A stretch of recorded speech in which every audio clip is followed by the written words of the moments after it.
You're an embarrassment, Clara. Look at yourself. Alexander Whitmore said it without flinching.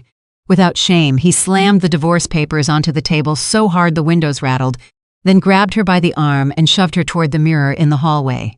Look, at yourself. His voice was a blade. You think I'm bringing that to my investors? To my world. He laughed, short, brutal, dismissive, and released her like she was something he'd accidentally touched. Sign the papers. Disappear. Do us both a favor. He never looked back.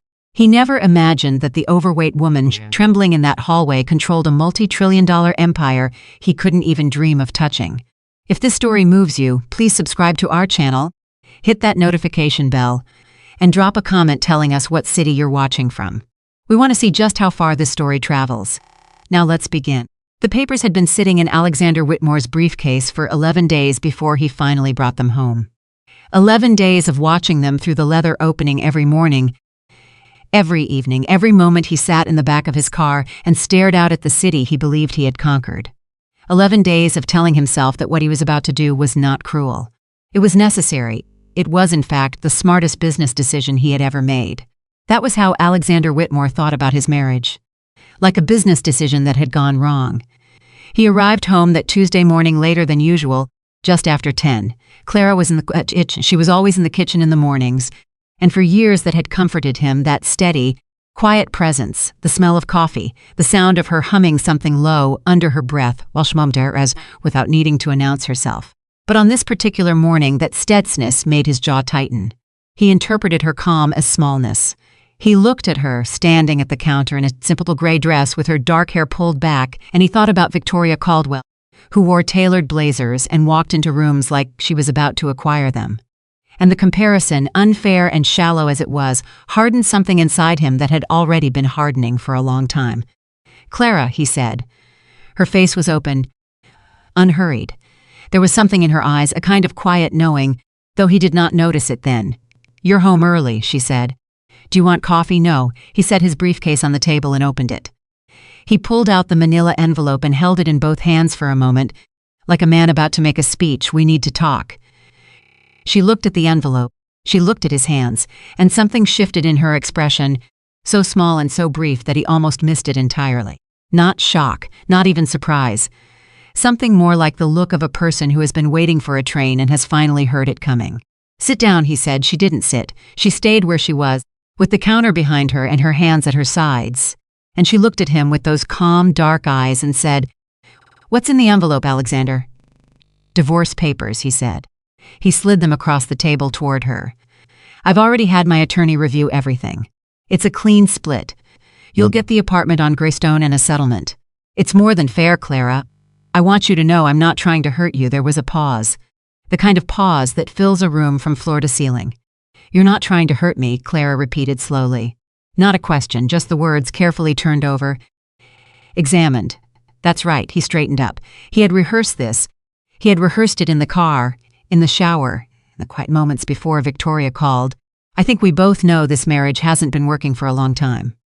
We want different things. We're different people. And I think it would be dishonest to keep pretending otherwise.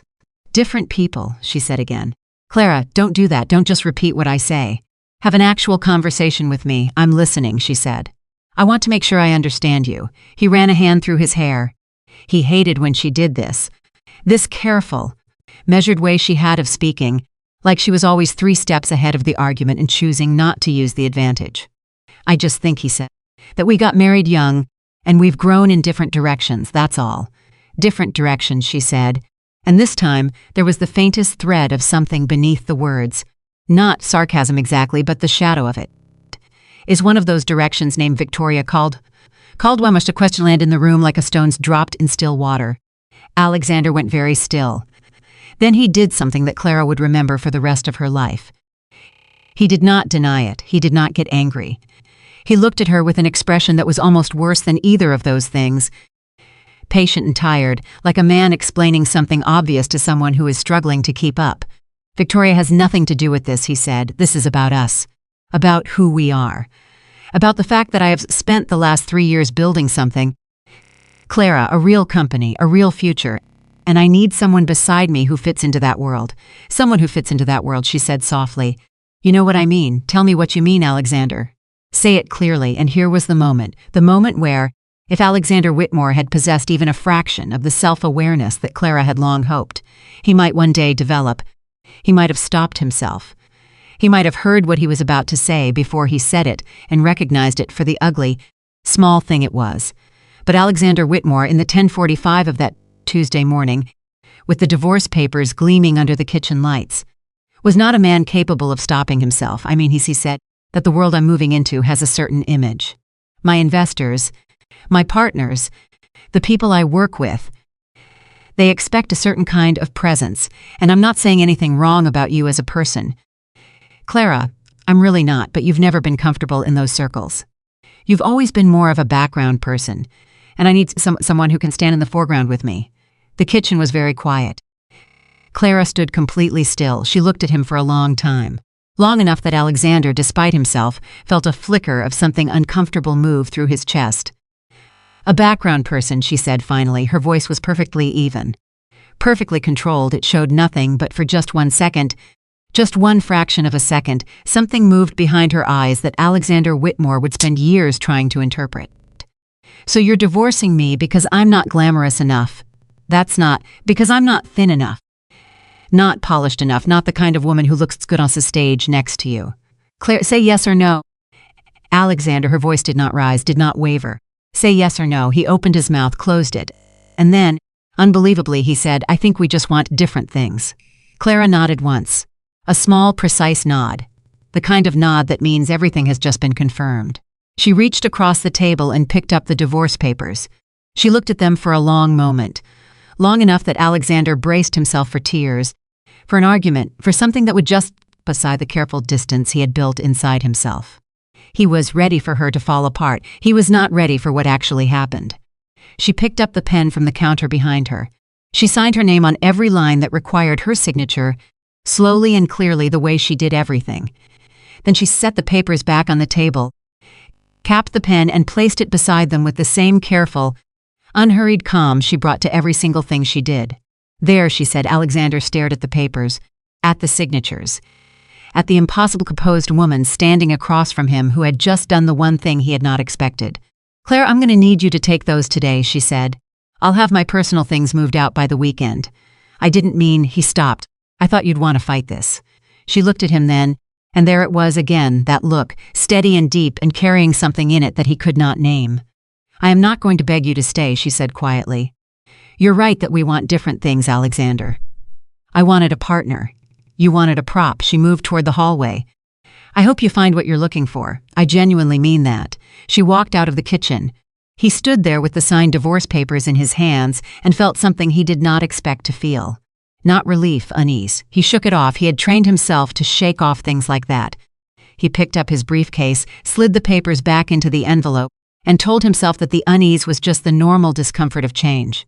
That it would pass, that by Friday when he called Victoria, when he walked into the Mercer Financial Gala with his head up and his hands steady, he would be grateful for this morning. He told himself all of this.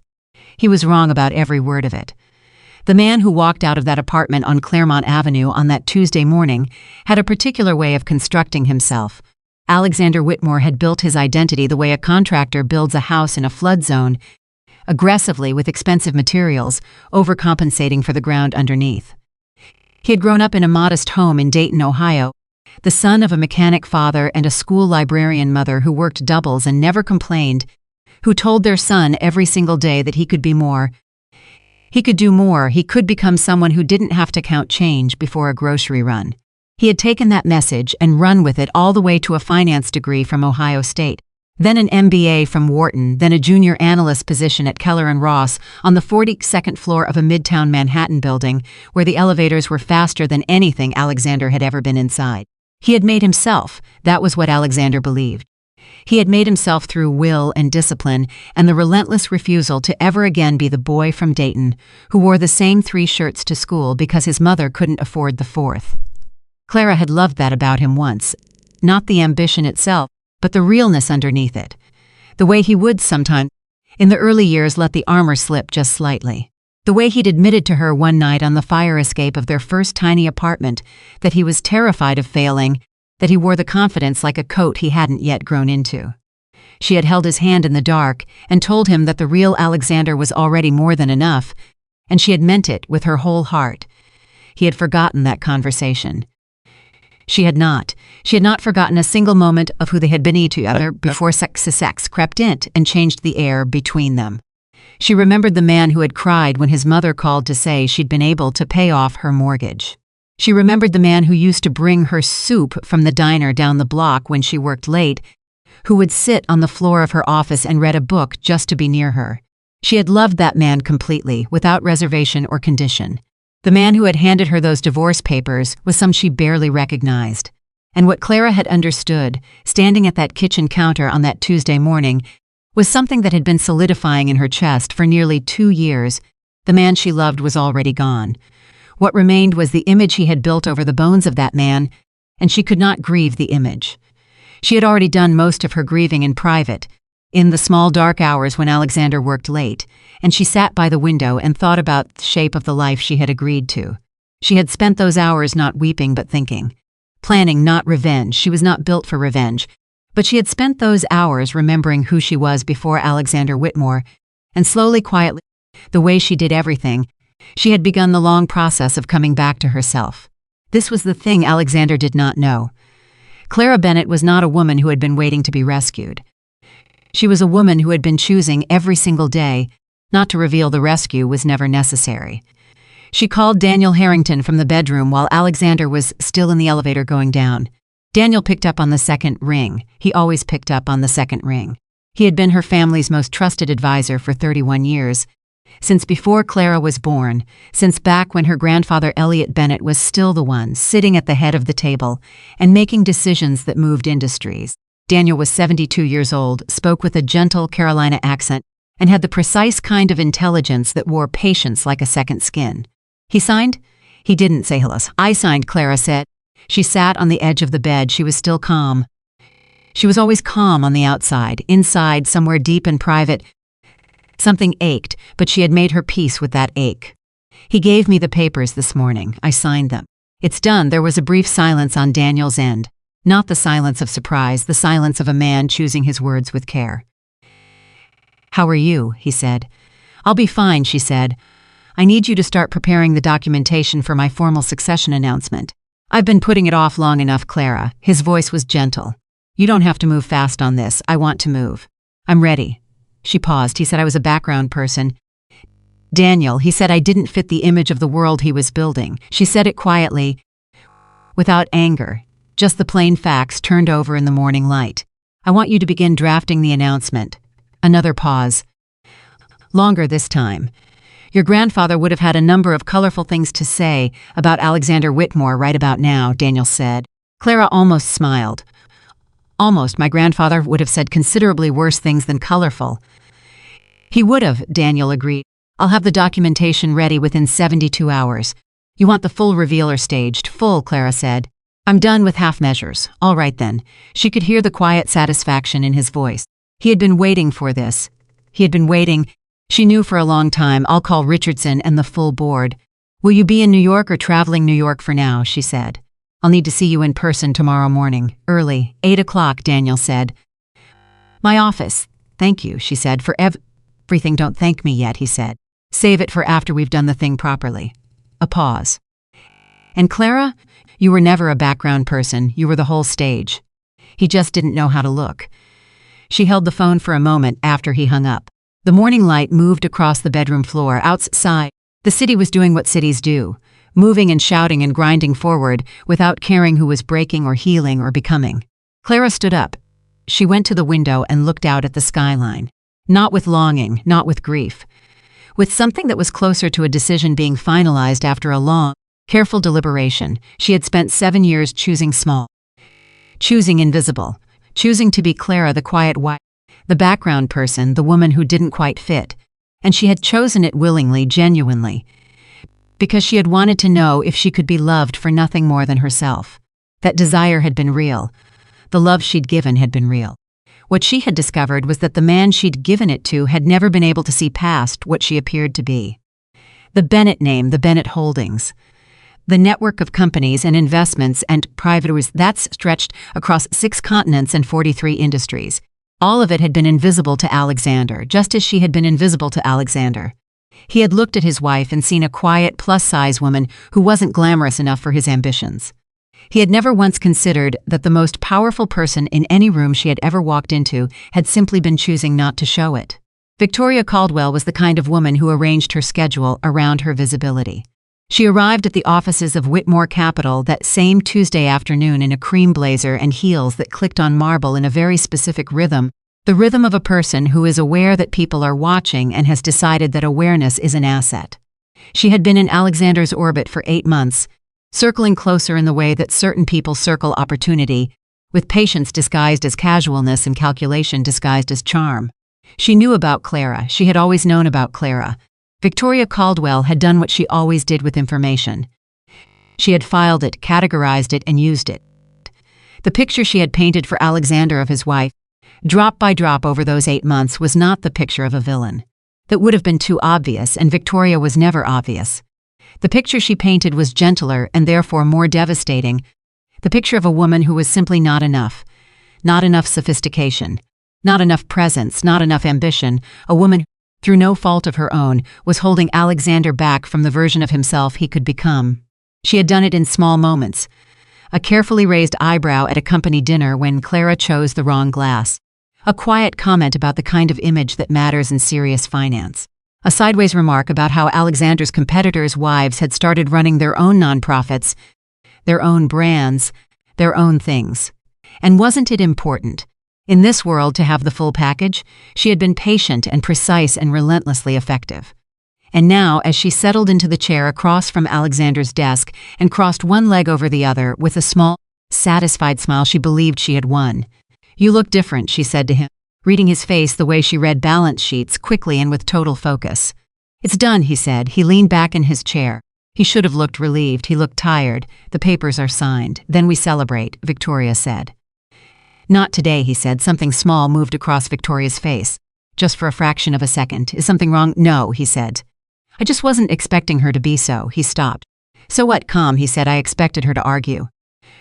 Or cry, or I don't know. She just signed it and said she hoped I found what I was looking for." Victoria's expression settled into something careful and attentive. "That's probably just her way of processing. Shock can look like calm, maybe," he said. But he was looking past Victoria at something in the middle distance that she couldn't see. She didn't even look surprised. She looked like she'd been expecting it. "Alexander," Victoria leaned forward. Her voice took on the precise warmth she used when she needed to redirect his attention.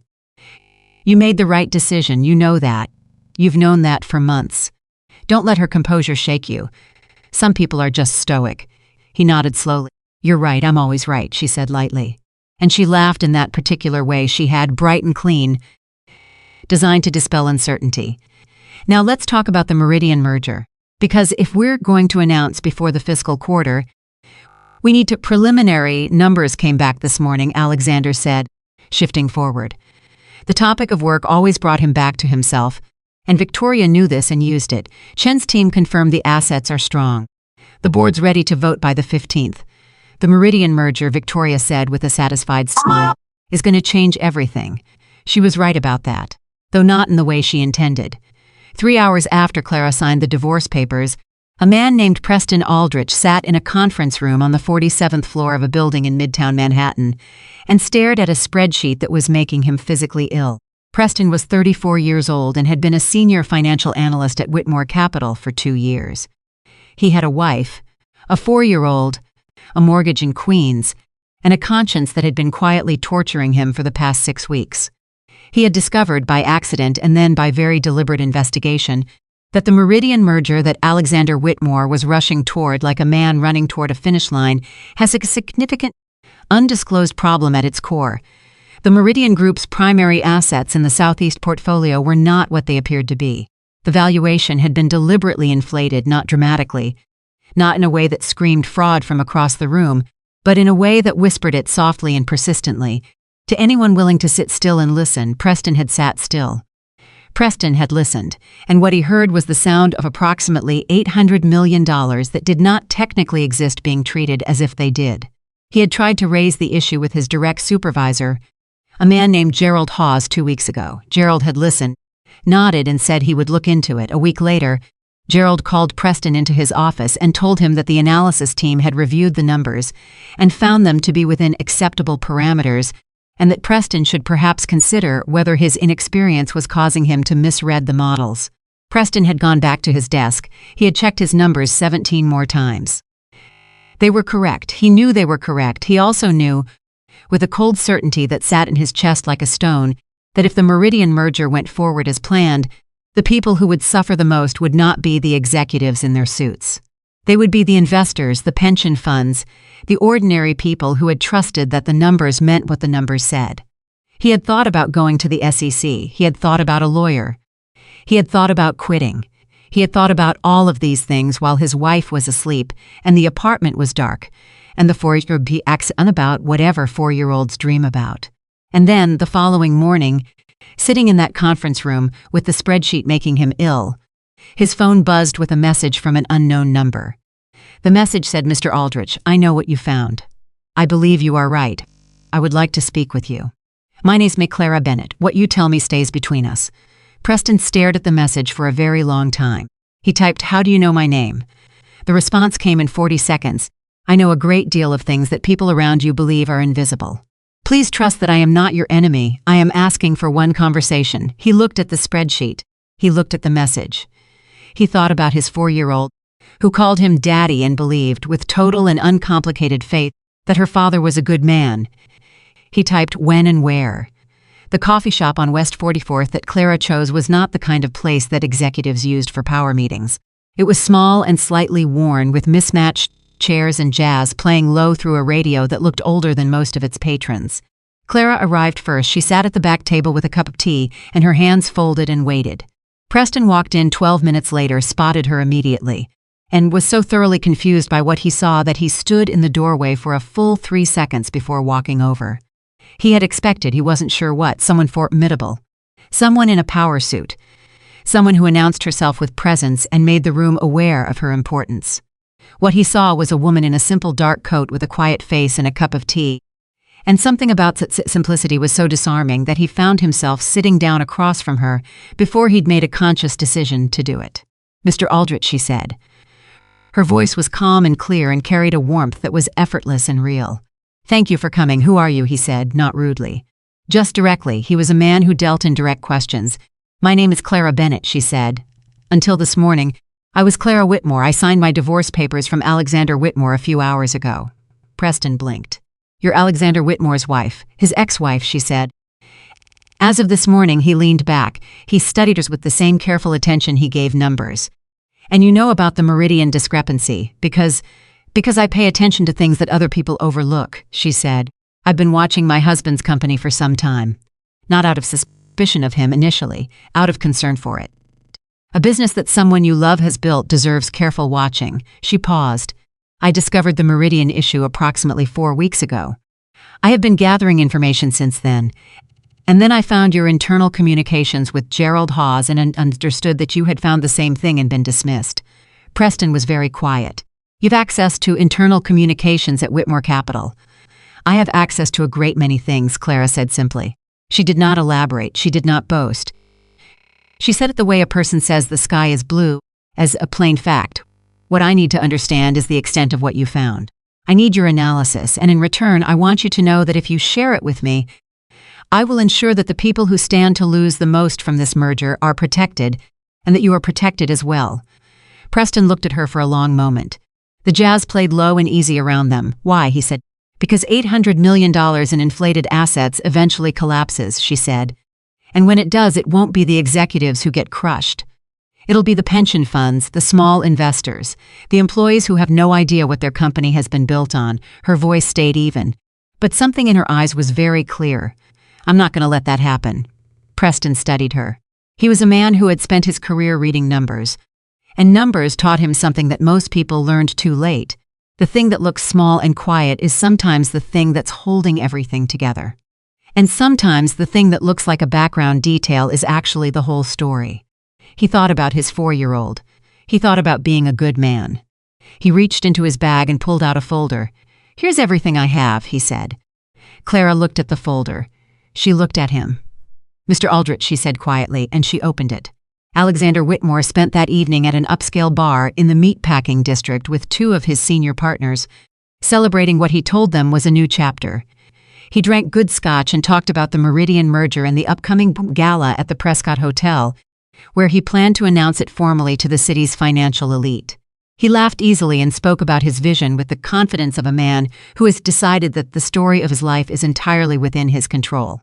He did not think about Clara, or rather he told himself he didn't. But twice during the evening, in the small gaps between words, something reached up from below his confidence and tugged. Her face, that look she'd had, that calm, unhurried, knowing look, he shook it off both times. He raised his glass and smiled at his partners and talked about the future. What he did not know was that at that same hour, in a building 12 blocks away, a woman who controlled more resources than his company would ever see in its lifetime was sitting at a conference table with a brilliant, quiet man who had almost been silenced, going through a folder that contained everything that would eventually bring his most dangerous choices to light. What he did not know was that the person he had described as a background person had just made a phone call to a board of advisors whose collective influence could reshape entire industries. What he did not know, sitting in that bar with his scotch and his plans and his absolute certainty that he had finally removed every obstacle between himself and greatness, was that the woman he had dismissed was not behind him. She was ahead of him. She had always been ahead of him. She had simply been choosing not to show it. And now she had stopped choosing that. Clara Bennett returned to the apartment on Claremont Avenue late that night. She moved through the rooms slowly, not with sadness, but with the particular clarity of a person who has made a decision and is now living inside it. She walked through the kitchen where that morning she had signed her name on the line that ended something. She stood at the window again and looked at the city the same way she had looked at it that morning. Without longing, without grief, with something that was firmer now. She had loved Alexander Whitmore. She wanted to be honest about that, at least with herself in the privacy of her own thoughts. She had loved him clearly and without condition and with the full weight of who she was. That love had been real, it had been worth giving. It had simply not been returned in the way she had needed. And a woman like Clara Bennett, who had been raised by a grandfather who told her that her greatest asset was not her name or her money or her connections, but her understanding of what things were truly worth, could not spend the rest of her life in a place that did not understand her value. She picked up her phone. There was a text from Daniel. Board confirmed, all present, Wednesday 10 a.m. She set the phone down. She thought about the folder Preston had given her, about the $800 million in inflated assets, about the pension funds, about the 812 employees who worked for Meridian Group's associated companies and had no idea that the ground beneath them was not as solid as they'd been told. She thought about Alexander at some bar somewhere. Celebrating, she felt no anger. She had moved through the anger months ago, in those quiet late-night hours by the window, and come out the other side of it into something cleaner and more purposeful. She was not doing this because of what he had done to her. She was doing this because it was right. Because the people who would be hurt deserved better. Because power without responsibility was just a more sophisticated way of being small. And Clara Bennett had spent enough of her life making herself small for people who never deserved the gift of her limitation. She went to bed, she slept. In the morning, everything would begin. The morning after Clara signed those papers, she woke up at 5:45 without an alarm. That was nothing new. Clara had always been an early riser, even in the years when Alexander kept late nights at the office and came home smelling like scotch and someone else's perfume and told himself she didn't notice. She noticed everything. She had always noticed everything. That was the thing about Clara Bennett that the people who underestimated her never understood. Her quietness was not absence, it was attention, deep, total unblinking attention to the world around her, to the people in it, to the small details that most people walked past without seeing. She made coffee, she stood at the window, the city was still gray and half asleep, and she watched it the way she'd watched it 1,000 mornings before. Except that this morning, something was different. This morning the watching felt like the beginning of something, instead of the continuation of something else. She held her mug with both hands and let that feeling settle into her bones. Then she put the mug down, picked up her phone and called Daniel. He answered before the second ring. "You're awake early," he said. "I never really slept," she said. "Is the board assembled for 10? "Every one of them," Daniel said. 11 people in that room. Clara Richardson flew in from London last night. Chen took the red-eye from Singapore. They know what this meeting means. She was quiet for a moment. How many of them knew? About my situation with Alexander? None of them, Daniel said. That's how you wanted it. Good, she said. Keep it that way until I'm in the room. She could hear him hesitating on the other end. Daniel Harrington did not hesitate often. When he did, it meant something. Clara, he said carefully, I want you to be prepared. Some of them are going to have questions. About the timing. About why now after 7 years of staying in the background. Some of them are going to want to understand what changed. What changed, Clara said, is that I'm done waiting for permission to be who I am. She paused. That's all they need to know. Daniel made a sound that was not quite a laugh but carried the warmth of one. 8 o'clock, he said. Then we go in together. I'll be there at 7:50, she said. She hung up. She finished her coffee.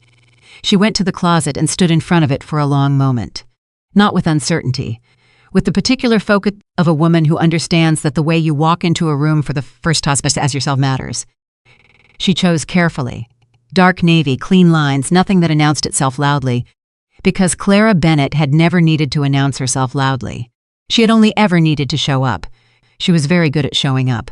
Daniel Harrington's office occupied the top floor of a building on Park Avenue, with most people in the house walk past 1,000 times without knowing what happened inside it. The lobby was understated, the elevator was quiet.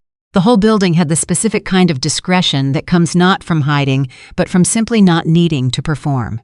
Real power, Daniel had told Clara once, when she was 19 and sitting across from him in this same office while her grandfather's will was being read. Real power never needs to announce itself. The announcement is just noise. The power is the silence underneath it. She had never forgotten that. She stepped off the elevator at 7:48, and Daniel was already waiting. Standing in the hallway in a charcoal suit with his hands folded and his expression carrying the particular gravity of a man about to witness something he had been anticipating for a long time. He looked at her, she looked at him. Ready, he said. I've been ready for 2 years, she said. He nodded once. He offered her his arm the old-fashioned way he always did, a habit from 30 years of working alongside her grandfather, who had been a man of formal courtesies and genuine warmth, who had believed that manners were a form of respect and respect was the foundation of everything. Clara took his arm. They walked down the hallway together. He stopped outside the conference room door. Through the thick glass panel beside it, she could see them, 11 people seated around a long table. Some of them she recognized. Richardson, silver-haired and sharp-eyed, who had been her grandfather's closest ally for 2 decades. Chen, who ran the Asia-Pacific division with the quiet precision of a surgeon. Martindale, the youngest of the board, 38, and already carrying the particular gravity of someone who has learned more than most people twice his age. And others, 8 others, each of them representing a different piece of the vast, carefully constructed machine that was Bennett Global Holdings. They don't know I'm coming in with you, Clara said. No, Daniel said. They think this is a routine succession update. She watched them through the glass for a moment.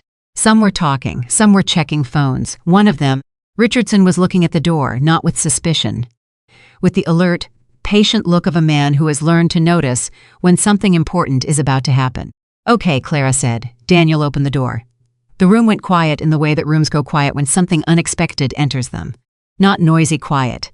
The kind of quiet that happens when 11 people simultaneously assert that their assumptions about what's up this morning was going to be were wrong. Richardson was the first to speak. He stood up. The others followed. One by one, with the instinctive deference of people who recognized, even before they understood why, that they were in the presence of something significant.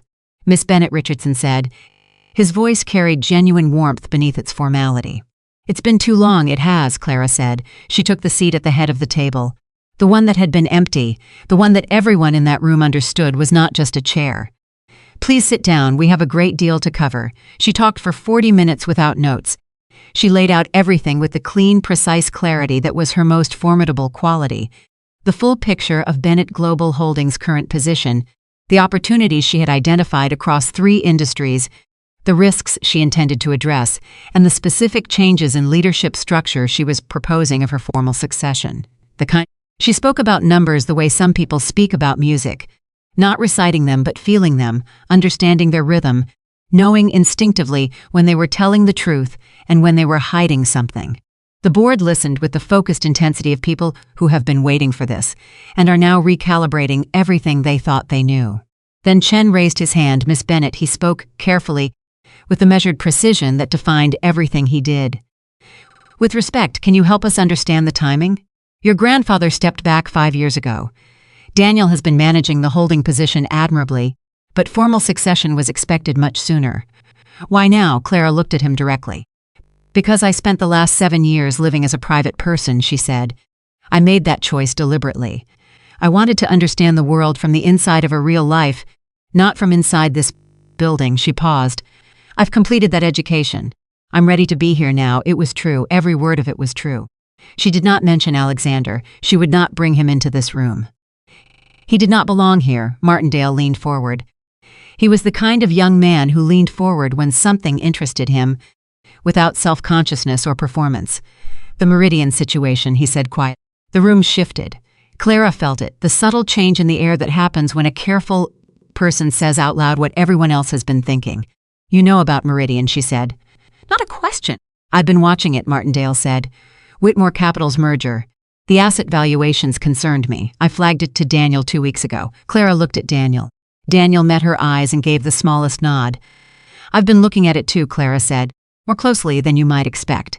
She folded her hands on the table.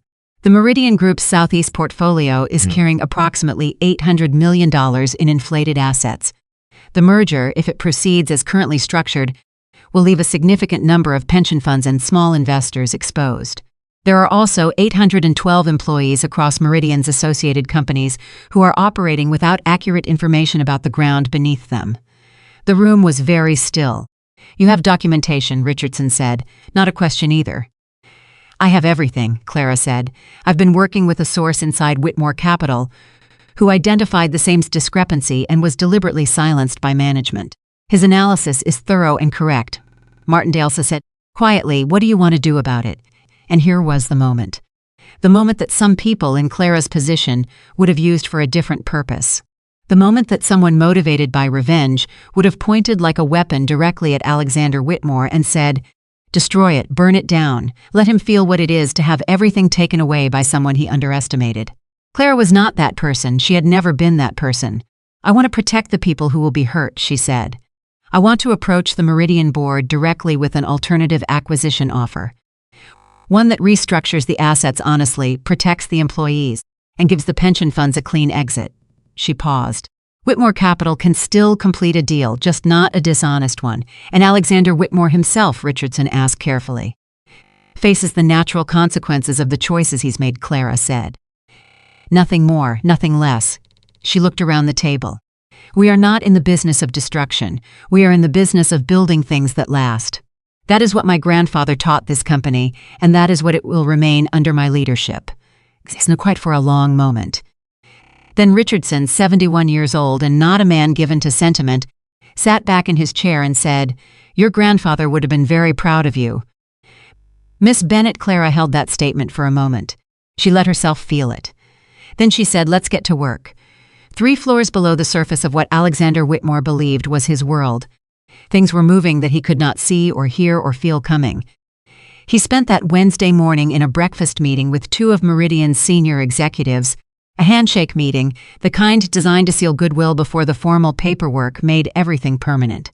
The restaurant was expensive, the coffee was excellent, and Alexander was in the particular elevated mood of a man who believes he is standing at the threshold of the biggest achievement of his career. Meridian's lead executive, a compact, careful man named Fowler, sat across from him and talked about synergies in market positioning and the exciting new chapter that this merger represented. Alexander listened and nodded and agreed and felt the comfortable warmth of a plan proceeding exactly as intended. His phone buzzed. He glanced down Victoria. He silenced it. He could call her aft again. Gerald Hawes, his head of analysis. He frowned slightly. Gerald didn't call during breakfast meetings. He silenced it again. Then his phone buzzed a third time, and this time it was his personal attorney, Richard Moss, and Alexander felt the first thin thread of something cold move through the warmth of the morning. He excused himself from the table with a smooth apology and stepped out to the lobby. Richard, he said, what is it? Richard Moss was not a man who spoke in circles. He was expensive precisely because he didn't. Alex, he said, I need you to hear this carefully. I've just been contacted by an attorney representing Bennett Global Holdings. They are making a direct acquisition approach to the Meridian board as of this morning. Alexander went very still. Bennett Global Holdings. They're offering a full restructured acquisition of the Meridian Southeast portfolio. Their offer comes with what the attorney described as comprehensive documentation of asset valuations discrepancies in the current portfolio. A pause. Alex, if that documentation is solid, it could pull the Meridian board away from your deal entirely. The cold thread in Alexander's chest spread. Bennett Global Holdings, he said again. The name was familiar. Vaguely, distantly, the way you recognize a face you've seen somewhere but can't quite place. A private empire, old money, massive. He'd heard the name in rooms before. He'd never paid particular attention who runs it. As of this morning, Richard said, formally, a woman named Clara Bennett. The lobby of the restaurant swam slightly. Clara, Alexander said. The word came out of his mouth before he understood why he was saying it. Do you know her? Richard said. Alexander's hand tightened on the phone. His mind was doing something it very rarely did, running fast in multiple directions at once and failing to get traction on any of them.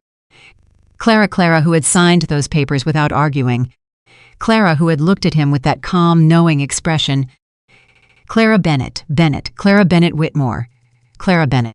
Alex, Richard said. Do you know this woman? Get me everything you can on Bennett Global Holdings, Alexander said. His voice was controlled. He was very good at keeping his voice controlled. Everything, today, already on it, Richard said. But Alex, I need to tell you, what I'm seeing just from the public record, this is not a small player. The estimated holding are— I'll call you back, Alexander said. He hung up. He stood in the lobby for a moment with the phone in his hand and the cold feeling spreading up from his chest off into his throat. Then he walked back to the table, sat down, and smiled at Fowler, and said something about synergies and heard none of his own words. Preston Aldrich got the call at 11:23 that morning. He was at his desk, running numbers that he no longer trusted, in a building that no longer felt the way buildings were supposed to feel when you worked in them honestly. He had not slept well. He had gone home the night before and sat at the kitchen table after his wife was asleep and gone over the conversation with Clara Bennett in his mind the way you go over something that seems too significant to have actually happened. He had given her the folder. She had opened it. She had read through it with the focused, unhurried attention of someone who understood every number on every page, not just understood, felt it, recognized it the way you recognize a face. She had asked him 3 precise questions. He had answered all 3. Then she had closed the folder and looked at him and said, "You did the right thing by not letting this go." He had not expected those words to hit him the way they did. He was thinking about that when his phone rang, unknown number. He answered Mr. Aldrich. The voice was calm and warm, and he recognized it immediately. "It's Clara Bennett. I want you to know that the documentation you provided has been presented to Bennett Global Holdings board this morning and is being used as the foundation for a formal approach to the Meridian board. Your analysis was correct, every number." Preston let out a breath he felt like he'd been holding for 6 weeks. "What happens now?" he said. "Now we restructure the deal honestly," she said. "The pension funds will be protected. The employees will be protected. The inflated assets will be accurately represented before any agreement is signed." "And Gerald Hawes?" Preston said. "He told me my analysis was wrong. He deliberately— That will be addressed," Clara said. "Simply and directly, I want you to know that your position is not at risk. Whatever comes next, you will not be penalized for doing the right thing." Preston sat back in his chair. He looked at the spreadsheet on his screen. He felt something loosen in his chest that had been wound tight for so long he'd stopped noticing the tension. "Why are you doing this?" he said. "You could have just acquired Meridian. Gotten the deal for yourself and let Whitmore Capital deal with the fallout." There was a pause on the other end, the kind of pause that carries something real in it. "Because the people in those pension funds didn't do anything wrong," Clara said. "And the 800 employees who come to work every morning and trust that the people above them are telling the truth didn't do anything wrong either." Another pause. "The fact that I'm able to protect them means I have an obligation to do it. That's all." Preston was quiet for a moment. "You're not what I expected," he said. "I know," Clara said, and something in her voice carried the faintest weight of a smile. "Most people aren't. Victoria Caldwell found out about Bennett Global Holdings at 12:15 over a salad she stopped eating halfway through. She has a source. She always had sources. A contact at a midtown law firm who owed her a favor and had heard things through the walls of his conference room that morning. He texted her a name and 3 words, Bennett Global Holdings. Major move, and then a figure that made Victoria set her fork down very carefully. She sat with that information for exactly 4 minutes. Then she picked up her phone and called a contact at the financial intelligence firm she used for due diligence. Pull everything you have on Bennett Global Holdings, she said. I need it in an hour. That's a private company, her contact said. Deep private. Most of the structure is not public record. I know, Victoria said. Pull what you can, she waited. She did not go back to her salad. She sat with the specific uncomfortable sensation of a person who has made a calculation they were very confident in and is now, for the first time, wondering if the calculation missed something. The file came through 40 minutes later. Victoria opened it. She read the first page, then the second. By the third page, she had stopped reading in the normal way and started reading the way you read something when your hands have gone slightly cold. Bennett Global Holdings. Founded 1962 by Elliot Bennett. Private, never publicly listed by design. Conservative estimate of total controlled asset, $1.4 trillion, distributed across 43 industries, 6 continents. Current formal succession, Clara Ann Bennett. Sole granddaughter of Elliot Bennett, confirmed by board resolution as of Wednesday morning. Clara Ann Bennett, formerly known as Clara Ann Whitmore. Victoria read that name twice, then she set her phone face down on the table and sat very still for a very long time. She thought about 8 months of careful, patient work. She thought about the way she had positioned herself. She thought about the deal she had encouraged Alexander toward, the Meridian merger, which was now, apparently, being directly challenged by an entity that made Whitmore Capital look like something you ask in a college business school simulation. She thought about the woman she had spent 8 months casually, deliberately diminishing, the quiet wife, the plus-size woman who wasn't right for Alexander's world. The background person, Victoria Caldwell, was not a woman who panicked. Panic was a luxury she had never permitted herself because in her experience, the people who panicked were the people who had not built enough structural safety into their plans. She had always built structural safety. But sitting there with her phone face down and her salad abandoned, she felt something she had not felt in a very long time. She felt like she had walked into a room she didn't know existed and found it was considerably larger than the room she thought she was in. She picked up her phone. She called Alexander. He answered on the first ring, which told her everything about his state of mind. Victoria, he said. I know, she said. I just saw the file. A pause. Then you know who she is. Yes, Victoria said. Another pause, longer, carrying the specific texture of 2 people who have built something together, real simultaneously, that the foundation it was built on had a crack in it. Did you know, Alexander said. His voice was very controlled. Very even before. Did you know who Clara was, Victoria said. And this was true. This was the one thing that was completely true. She had investigated Clara Whitmore in the early months as a matter of standard practice. She had found exactly what Clara had wanted her to find, a quiet, private woman with a modest personal profile and no significant public footprint. She had concluded, with the efficiency of someone who believes they are thorough, that there was nothing significant to find. I had no idea. Alexander made a sound that was not quite a laugh. It was the sound of a man who has just watched the architecture of his certainty develop a very significant structural problem. She knew, he said. She knew the whole time. When I handed her those papers, she already knew. You can't be certain of that, Victoria said. Because it was the useful thing to say, because certainty in the face of uncertainty was her default position. But even as she said it, she wasn't sure she believed it. She signed them, Victoria. She didn't argue, she didn't cry. She just signed them and said one day I'd understand what I'd lost. His voice carried something she had never heard in it before. Something beneath the control. Something that sounded almost like the beginning of an understanding. I thought she meant the marriage. Victoria was quiet. She didn't mean the marriage, Alexander said. The silence between them was very full. What do you want to do? Victoria said. I need to think, he said. I'll call you later. He hung up. Victoria sat alone with her phone and her face-down information and the salad she no longer wanted and thought, with the cold clarity of a person who has finally, fully correctly assessed the situation, that she had made a significant error. Not about Alexander, not about the Meridian deal, about Clara. She had looked at Clara Whitmore and seen exactly what Clara had permitted her to see. And she had concluded, because it was comfortable and convenient to conclude, that what she saw was everything there was. She had not considered the alternative. She was considering it now. Alexander Whitmore went back to his office after the breakfast meeting and closed the door and stood in the middle of the room and did something he almost never did. He stood still and he thought. He pulled up everything his attorney had sent him on Bennett Global Holdings. He read it with the focused attention of a man who understands numbers, who has built his career on understanding numbers, who has learned to read a financial profile the way others read a face. And as he read, something was happening in his chest that he did not have a comfortable name for. He kept arriving at the same information: Clara Bennett. Sole granddaughter, confirmed succession, assets estimated at $1.4 trillion. 43 industries, active in 6 continents. He kept arriving at the same image: Clara at the kitchen table. Clara picking up the pen. Clara signing her name on every line with that steady, unhurried hand. He thought about what he had said to her. "Look at yourself, you don't belong in my world, a background person." He thought about her face when he said those things. The way she hadn't flinched, not because she was numb.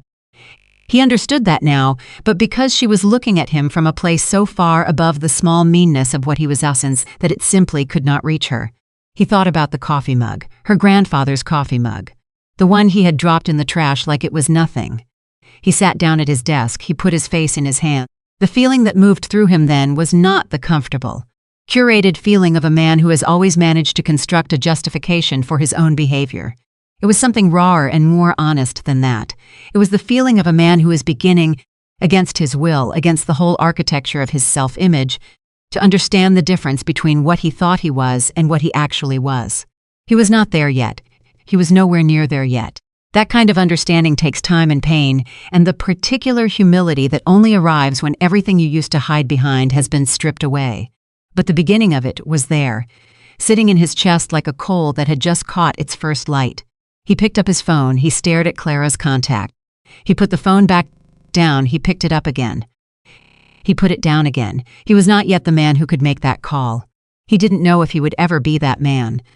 But for the first time in a very long time, he was at least aware of the distance between where he was and where he needed to go. That was not nothing. It was not enough, but it was not nothing. At 4:30 that afternoon, Clara sat across from Daniel in his office with the preliminary response from the Meridian board on the table between them. "They want a formal meeting," Daniel said, "Friday morning. They're full board." "Good," Clara said. "Fowler called personally," Daniel said. He was careful, measured, but the word I would use is shaken. He paused. He mentioned that Whitmore Capital's representative, Alexander, had breakfast with 2 of their executives this morning, and the meeting ended early. Clara looked at the papers on the table.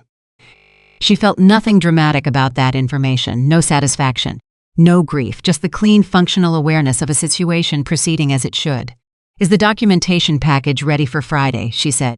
"Ready," Daniel said. "Clara," he stopped, looked at her the way he sometimes did, with the particular attention of a man who has known her since she was a child, and understands that she processes things in layers, that the surface she presents is real, but it is not the whole story. "How are you holding up today?" Underneath all of this, she was quiet for a moment. An honest moment. "I keep thinking about the coffee mug," she said.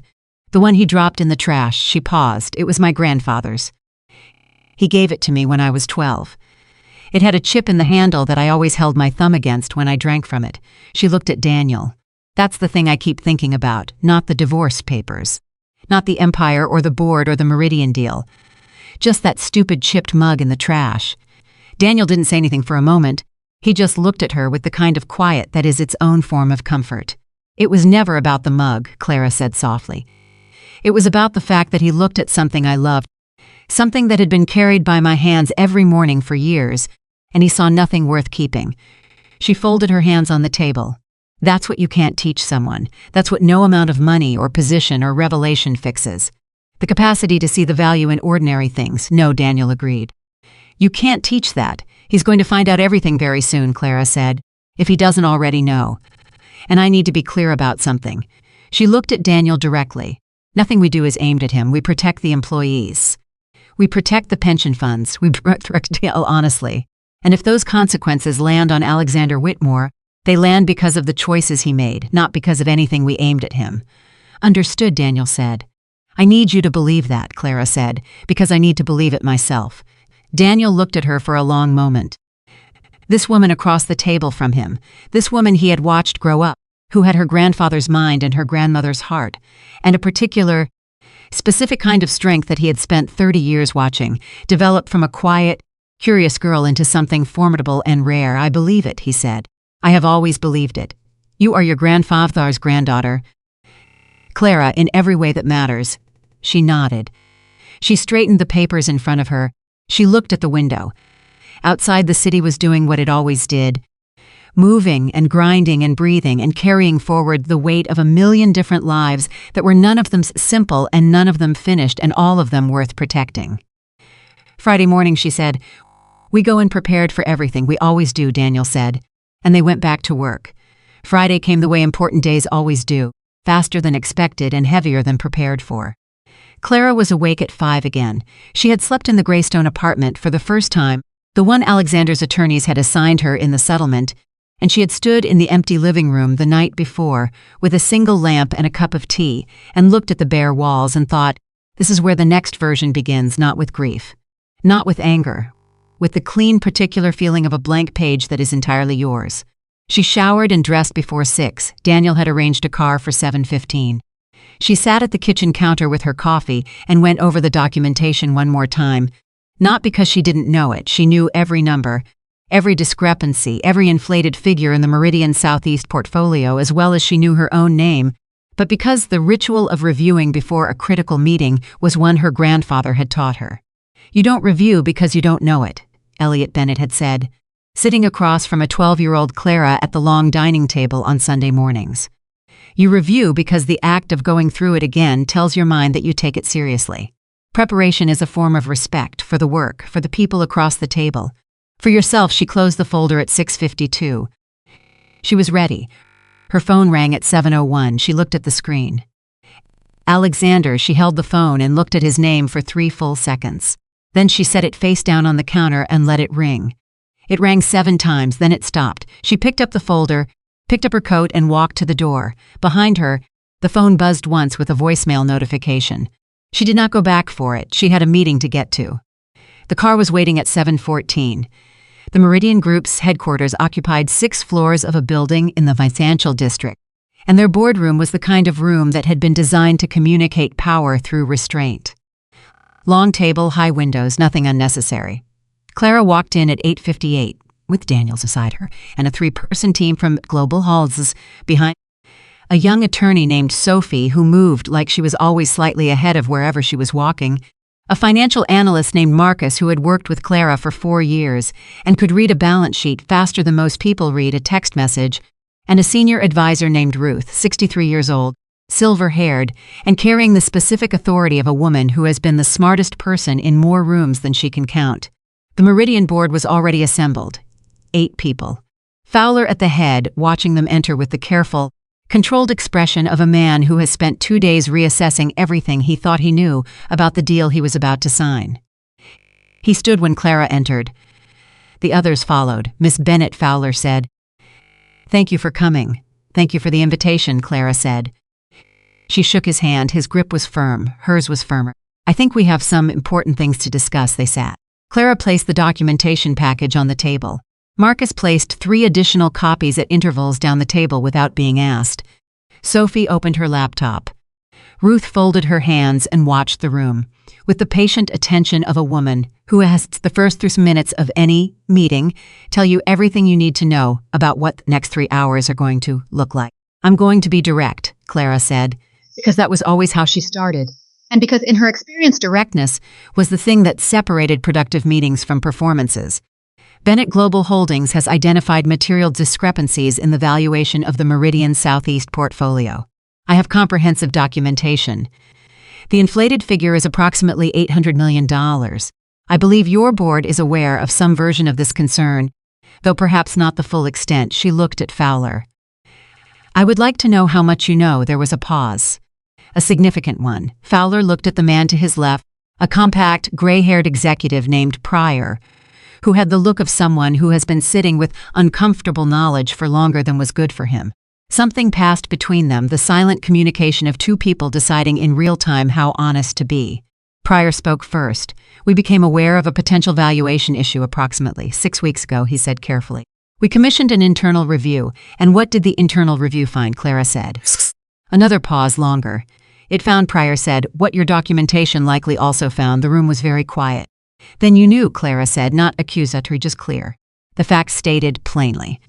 We were in the process of determining how to address it, Fowler said. His voice was measured but carrying something underneath it, not defensiveness exactly. More the quality of a man who knows he has been maneuvered into a corner and is deciding whether to fight his way out or acknowledge the corner honestly. Mr. Fowler, Clara said, I understand the position you were in. A merger of this size, this publicly anticipated, and discovering a discrepancy that threatens the entire structure. The pressure to find a way to make the numbers work rather than acknowledging they don't. I understand that pressure. She paused. But the people on the other end of those inflated numbers are real. Pension funds covering teachers and city workers and retired nurses. 812 employees who come to work every day believing the company they work for has been honest with them. She let that sit for a moment. I'm not here to expose you. I'm here to offer you a way through this that protects everyone it needs to protect. Fowler looked at her. Really looked at her with the specific attention of a man reevaluating something he thought he had already evaluated. What are you proposing? He said. Clara nodded to Marcus. Marcus slid a second document across the table. Bennett Global Holdings is prepared to make a full acquisition offer for the Meridian Group, Clara said. At an honest valuation, we absorb the restructuring cost of the Southeast portfolio discrepancy entirely. Your employees keep their positions, their benefits, their futures. The pension funds receive a clean exit at fair market value. And the Meridian Board, she paused, is to protect it from the legal exposure that would follow if this discrepancy became public through any other channel. The silence that followed was the kind that fills a room from the ground up. Fowler's hands were flat on the table. He was thinking. She could see him thinking, the small movements behind his eyes, the recalibration happening in real time. You're absorbing $800 million in restructuring cost, he said slowly. We are, Clara said. Why, he said. You could walk away. You could report the discrepancy to regulators and let the chips fall. Why take on that cost? Because taking it on is what protects the people who didn't create the problem, Clara said simply. The cost is ours to carry. The employees and the pension funds shouldn't have to carry it. Fowler looked at her for a long moment. Then he looked at Pryor. Then he looked at his hands. Then he said very quietly, Alexander Whitmore's deal doesn't include any of these protections. No, Clara said. It doesn't. Another silence, fuller, heavier. I need to speak with my board privately, Fowler said. Of course, Clara said. She stood. Her team stood with her. We'll be in the hallway. Take whatever time you need. She walked out of the room with the calm of a woman who has done what she came to do and knows that the outcome, whatever it is, will be what it is. She did not pace us in the hallway. She stood with Daniel and held her coffee cup and talked in low tones about a supply chain report that needed her attentions next week. Because the ability to hold multiple things at once was one of her most practiced skills, and because there was nothing left to do for the Meridian Board except let them think. Sophie said very quietly, you were incredible in there. Clara looked at her. The documentation was incredible, she said. Marcus's analysis was incredible. I just told them what it said. That's not all you did, Ruth said. Ruth, who had been in more rooms than any of them, who had worked beside Clara's grandfather and watched this girl grow up and knew exactly what she was looking at. What you did in there was give frightened people a way to do the right thing without losing everything. That's not easy. Most people can't do that. Clara was quiet for a moment. My grandfather used to say that power is most useful when it builds people an exit from bad situations, not when it burns down the room. Your grandfather, Ruth said, was a very wise man. He was, Clara said, and she held the coffee mug in both hands the way she always did, the way she had always done, the pressure of both palms against the warmth of it, and she thought briefly about a chipped mug in a trash can on Claremont Avenue, and she let that thought move through her and out the other side without holding it. The boardroom door opened 19 minutes later. Fowler stood in the doorway. Miss Bennett, he said, please come back in. Alexander Whitmore found out about the Meridian meeting at 7:10 that same Friday. His attorney called. He had been expecting the call. He had been sitting in his office since 8 with the particular tightly wound tension of a man waiting for news he is both desperate for and terrified of. When Richard Moss's name appeared on his screen, he answered before the first ring finished. Tell me, he said. The Meridian Board met with Bennett Global Holdings this morning, Richard said. He did not soften it. That was what Alexander paid him for. Clara Bennett led the meeting personally. She presented full documentation of the Southeast portfolio discrepancies. She made a complete acquisition offer. Alexander was very still. And the board accepted the preliminary terms an hour ago, Richard said. They're moving forward with Bennett's offer. Your merger is off the table. Alex, the office was very quiet. Alexander could hear the city outside, 42 floors below, doing its relentless thing, moving and honking and grinding forward without pausing for the specific quality of silence happening in this particular room.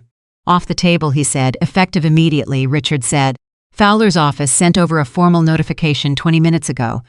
They cited a more favorable offer from a qualified buyer. They're not required to say more than that. She took my deal, Alexander said, not angrily. With something quieter and more complicated than anger. She just took it. She offered them something yours didn't, Richard said carefully. She's absorbing the restructuring cost on the Southeast portfolio. Whatever's under that valuation, Bennett's eating it. Your deal would have left that exposure sitting on Meridian's books. She's absorbing $800 million to protect the employees, Alexander said slowly. He was working through it the way he worked through financial models. Piece by piece, following the logic. She's not doing this because it's profitable for her. She's doing it because He stopped because the sentence he was about to finish was, because those are the kind of choices she has always made. Because he remembered, suddenly and with a clarity that felt physical, a conversation they had had 4 years ago. He had been building the foundation of Whitmore Capital and had found a way to structure a deal that was technically legal, but that would leave a group of small investors with significantly less than they'd been promised. He had been excited about it. He had laid it out for Clara at the kitchen table, the same kitchen table, and she had listened to everything he said, and then asked, very quietly, but is it honest, Alexander? He had explained why the technicality was justified, and she had listened to that too, and then said, I know it's legal. I asked if it was honest. He had been annoyed. He had done the deal. He had told himself she didn't understand how business worked. He understood, sitting in his office on the 42nd floor on a Friday morning with a failed merger and a woman he had thrown away, now restructuring his deal with her own money to protect people he had never once thought about, that she had understood exactly how business worked. She had simply refused to do it the way he did it. He put the phone down without finishing the call. Richard was still talking. He would apologize later. He put the phone down and sat with his hands on the desk and felt the full, uncomfortable, unavoidable weight of a reckoning that had been building for years and had now arrived. His door opened. Gerald Hawes, his head of analysis, the man who had told Preston Aldrich that his numbers were wrong, that his inexperience was coloring his judgment, that the models were fine and Preston should concern himself with his own lane. Alex, Gerald said. He was pale. His had the particular quality of someone who has been managing bad news for so long that his face has stopped being able to hide it. We need to talk. I know, Alexander said. The Meridian deal. I know, Alexander said again. He looked at Gerald. Really looked at him. How long have you known about the portfolio discrepancy? Gerald opened his mouth. Closed it. Gerald, Alexander's voice was quiet.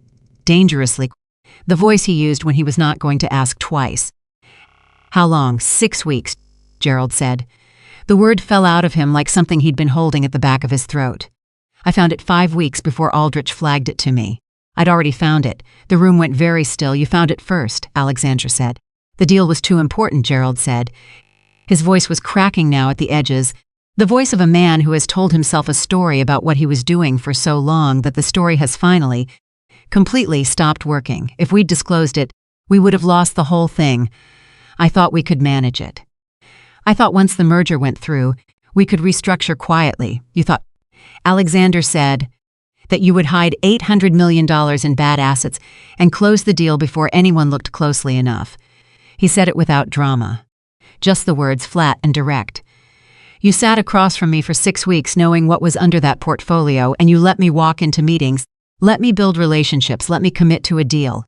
Without telling me the truth. Gerald was quiet. There was nothing to say to that, because there was no version of it that was not exactly what had happened. Clean out your office, Alexander said. Alex, today, Alexander said. I'll have HR send you the formal documentation by end of business. He turned back to his desk. Close the door on your way out. The door closed. Alexander sat alone in the office that had always burned everything he was building toward, and felt the particular silence of a man whose architecture has just revealed its foundational crack. He thought about Preston Aldrich, the analyst who had found the problem, tried to report it, been dismissed, and then, apparently, taken it somewhere else. somewhere that had led to Clara's table at a coffee shop, to a folder of documentation, to a Friday morning Meridian board meeting that had just dismantled 8 months of work. He picked up his phone. He found Preston Aldrich's extension. He called it. Preston answered on the third ring. His voice was careful. "Mr. Whitmore, you went to Clara," Alexander said. A pause, short and honest. "Yes," Preston said. "She reached out to you," Alexander said. "Yes," Preston said again, "and you gave her the analysis." "I did," Preston said. And here was the thing that landed differently than Alexander expected. Preston's voice was not defiant. It was not aggressive. It was the voice of a man who had made a decision he believed in and was prepared to stand behind it regardless of the consequence. "I found something real, Mr. Whitmore. I tried to report it internally. Gerald told me I was wrong. I wasn't wrong. People were going to get hurt." A pause. "I'm sorry if this has cost you something, but I would do it again." Alexander was quiet for a long moment. "You're not fired," he said finally. Silence on the other end. Surprised silence.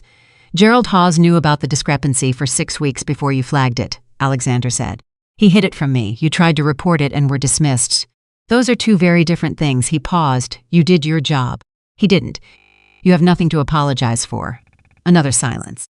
"Fuller, thank you," Preston said quietly. Alexander hung up. He sat back in his chair. He thought about the 4-year-old Preston had mentioned once in a team meeting. The little girl, the way Preston had talked about her with the uncomplicated, slightly embarrassed warmth of a man who loves his kid more than he can quite find words for. He thought about the 812 Meridian employees who were now, because of what had happened this morning, going to be acquired by a company that had paid out of its own pocket to make sure they were protected. He thought about Clara sitting across from the Meridian board this morning in whatever room that had been, presenting numbers she knew with a precision born from years of careful attention, protecting people she had never met, absorbing a cost she had no legal obligation to absorb. He thought about everything he had said to her in that kitchen. He thought about the coffee mug. He opened his desk drawer. He looked at the voicemail notification still sitting on his phone from this morning. He had left her a message. He didn't even fully remember what he'd said. Something about needing to talk. Something inadequate and probably too late. She hadn't called back. He hadn't expected her to.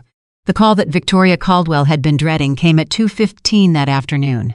Not from Alexander, from her own financial contact, who confirmed in 3 sentences what she had already suspected. The Meridian deal was dead. Bennett Global Holdings had acquired the group under restructured terms, and Alexander Whitmore's company would need to explain to its investors why the merger that had been previewed at 2 private events over the past 6 months was not going to happen. She sat with that information for a moment. Then she did what Victoria Caldwell always did when the ground shifted beneath a plan. She started building a new plan, fast, efficient, without sentiment. She was not a person who grieved lost opportunities for long. She was a person who identified the next available position and moved toward it. But even as she pulled up her contacts, something was sitting underneath the calculation that she couldn't quite move past. Something she had been trying to move past for 2 days, since the moment she'd read Clara Bennett's name in that file and understood what it meant. She had built 8 months of careful work on the assumption that Clara was what she appeared to be. She had used that assumption as a tool. She had handed Alexander a mirror painted with her interpretation of his wife and decided Zach, while his wife wasn't enough, that she wasn't glamorous or polished or sophisticated enough for the world he was building. She had been wrong, not just factually wrong. Wrong in a way that was harder to categorize. Wrong in the way that happens when you look at a person and decide, without really looking, that you have seen everything worth seeing. Victoria was not built for sentiment, but she was built for accuracy. It was her greatest professional asset. And the inaccuracy she had committed with Clara Bennett was significant enough that it sat in her chest, like something she couldn't quite position correctly. Her phone buzzed. Alexander. She looked at his name. She thought about answering. She thought about what she would say, and what he would say, and where the conversation would go, and whether any of it would move either of them forward in any direction that mattered. She let it ring. She had decisions to make, and she needed to make them without the complication of Alexander's particular kind of chaos right now. She would call him back when she knew what she wanted to say. That was how Victoria operated. She never spoke before she knew what she wanted. She set the phone down and stared at her contact list and began, slowly and methodically, the process of rebuilding something that had just lost its foundation. She did not enjoy this process, but she was very, very good at it.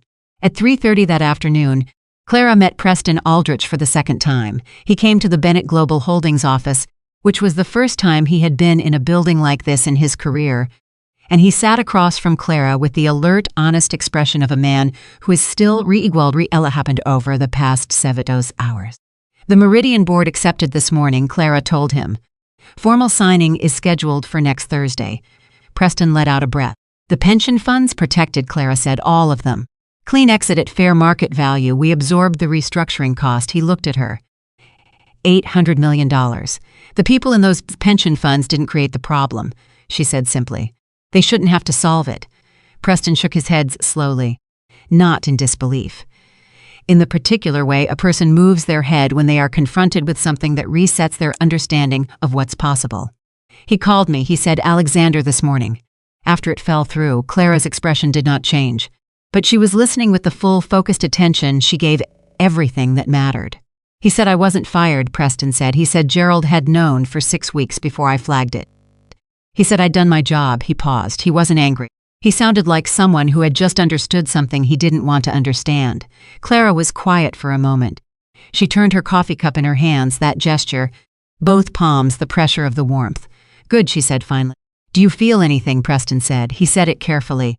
The way you ask someone a question you're not sure you have the right to ask.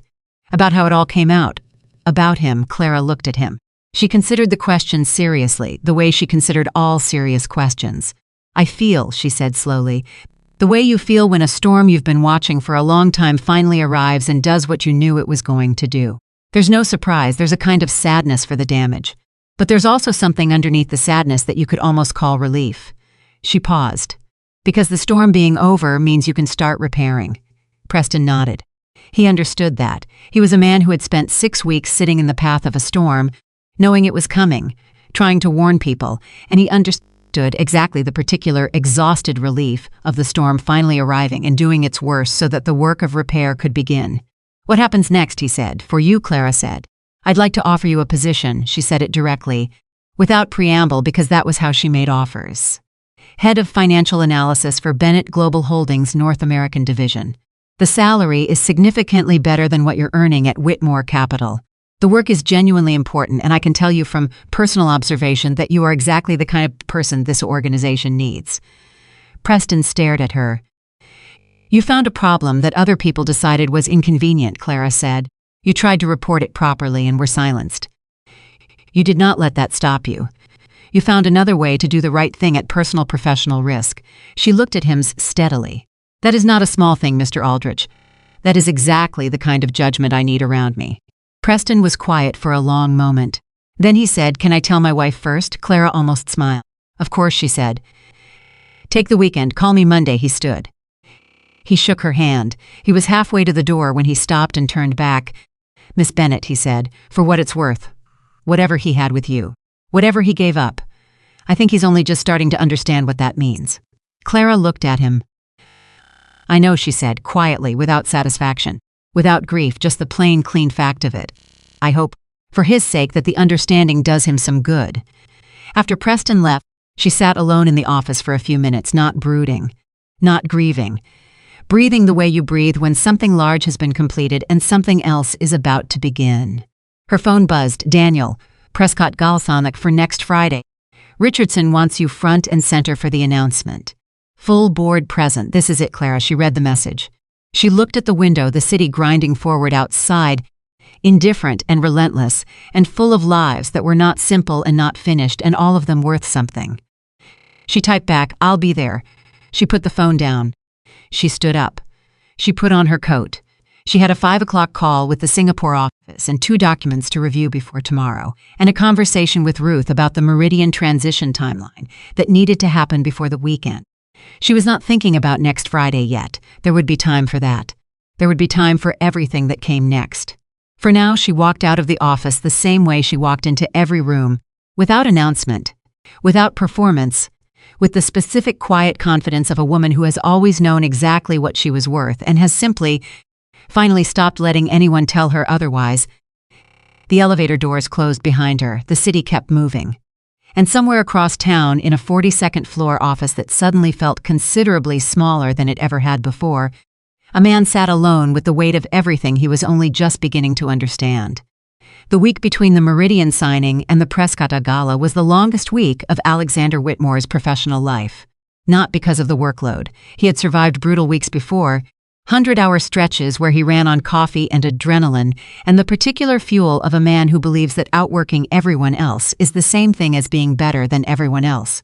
He knew how to survive hard weeks. What he did not know how to survive, had never developed the muscle for, was the specific kind of week where the work was not the problem. Where the problem was internal. Where every quiet moment between meetings and calls and the mechanical forward motion of a business that still had to keep moving became an opening through which something uncomfortable kept arriving. He kept thinking about Preston Aldrich saying, "I would do it again." He kept thinking about Clara's face in that kitchen. That calm, knowing look. He kept thinking about the coffee mug. By Wednesday, he had stopped sleeping before 2 a.m. By Thursday, he had stopped pretending to Victoria that everything was fine, mostly because Victoria had stopped asking, having shifted into the particular mode she entered when a situation no longer served her strategic interests, still present, still professional, but with the specific quality of a person who has already, quietly begun repositioning. He noticed it, he said nothing about it. The truth was that Victoria's careful repositioning felt like the most honest thing happening in his life right now, because at least it was real, at least it was what it was. His investors had questions about the collapsed Meridian deal. He answered them with the clean, controlled narrative of a man who has learned to manage information, the way a surgeon is field, precisely without wasted motion. The deal had fallen through due to a more competitive offer from a stronger buyer. The fundamentals of Whitmore Capital remained sound. They would identify the next opportunity and move with the same discipline they always had. His investors listened, most of them believed him. A few of them, the sharper ones, the ones who had been in long enough to know that collapsed deals always have a story beneath the official story, watched him with the patient, measuring attention of people who were going to make their own inquiries. He let them, he had nothing to hide now. Gerald Hawes was gone. The books were clean. Whatever damage the Meridian collapse had done, it was survivable damage. He had survived worse. He had built something from nothing and he could rebuild from something. That was not the part he was struggling with.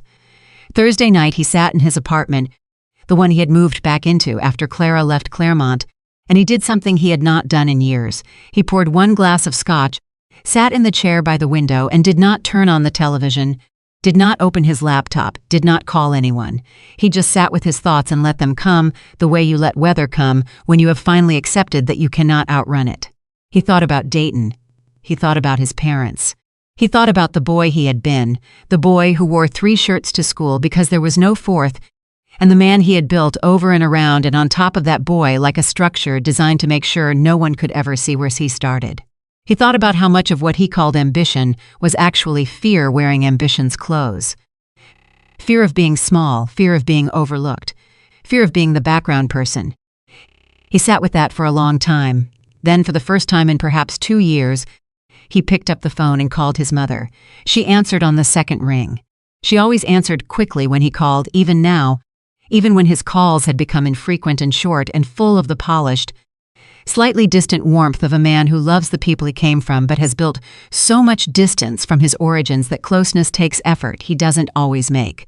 "Alexander," she said, and just his name in her voice, in that Dayton voice that had never changed, hit him somewhere underneath all the architecture. "Hey, Mom," he said. A pause. She could hear something in his voice. She was his mother. She had always been able to hear the things underneath his voice. "What's wrong?" she said. "Nothing," he said. Everything. He stopped. He looked at the scotch in his glass. He set it on the side table without drinking it. "Was I always like this? Even when I was a kid? Was I always the kind of person who looked at what people appeared to be and decided that was all they were?" A long pause. His mother was a school librarian who had spent 40 years teaching children that the story on the cover was never the whole book. She was not a woman who answered important questions carelessly. "You were always a boy who was afraid of being seen as less than you were," she said finally. "So you learned to read other people's surfaces very fast and use what you found there to make yourself feel safer." A pause. "I always hoped you'd grow out of it." Alexander was quiet. "I don't think I did," he said. "No," she said gently. "I don't think you did either." Another pause. "Is this about Clara?" He looked at the window. Yes, he said. His mother said nothing for a moment. She had always liked Clara. She had told him so twice, and he had heard it both times as something mild and pleasant and not particularly significant. He understood now that she had been telling him something important that he had filed away without reading. She was good for you, his mother said quietly, not because she made things easy. Because she made things honest, and you didn't want honest. Baby, you wanted impressive. The word landed in the room and sat there. I know, Alexander said. Knowing as a start, his mother said, not harshly, with the particular gentleness of a woman who loves her son clearly enough to tell him the truth without softening it into something useless. The question is what you do with the knowing. He didn't have an answer for that. He told her he loved her. She told him she loved him back. They said goodnight. He sat in the car a long time after the call ended, and the scotch stayed untouched on the side table, and outside the city moved through the dark with its indifferent, continuous forward motion. He thought, what do you do with the knowing?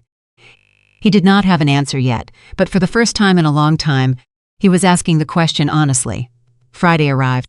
The Prescott Hotel Gala was one of those events that the financial world of New York used to perform itself to itself, a gathering of power and money dressed in black tie and positioned as philanthropy, which it also genuinely was.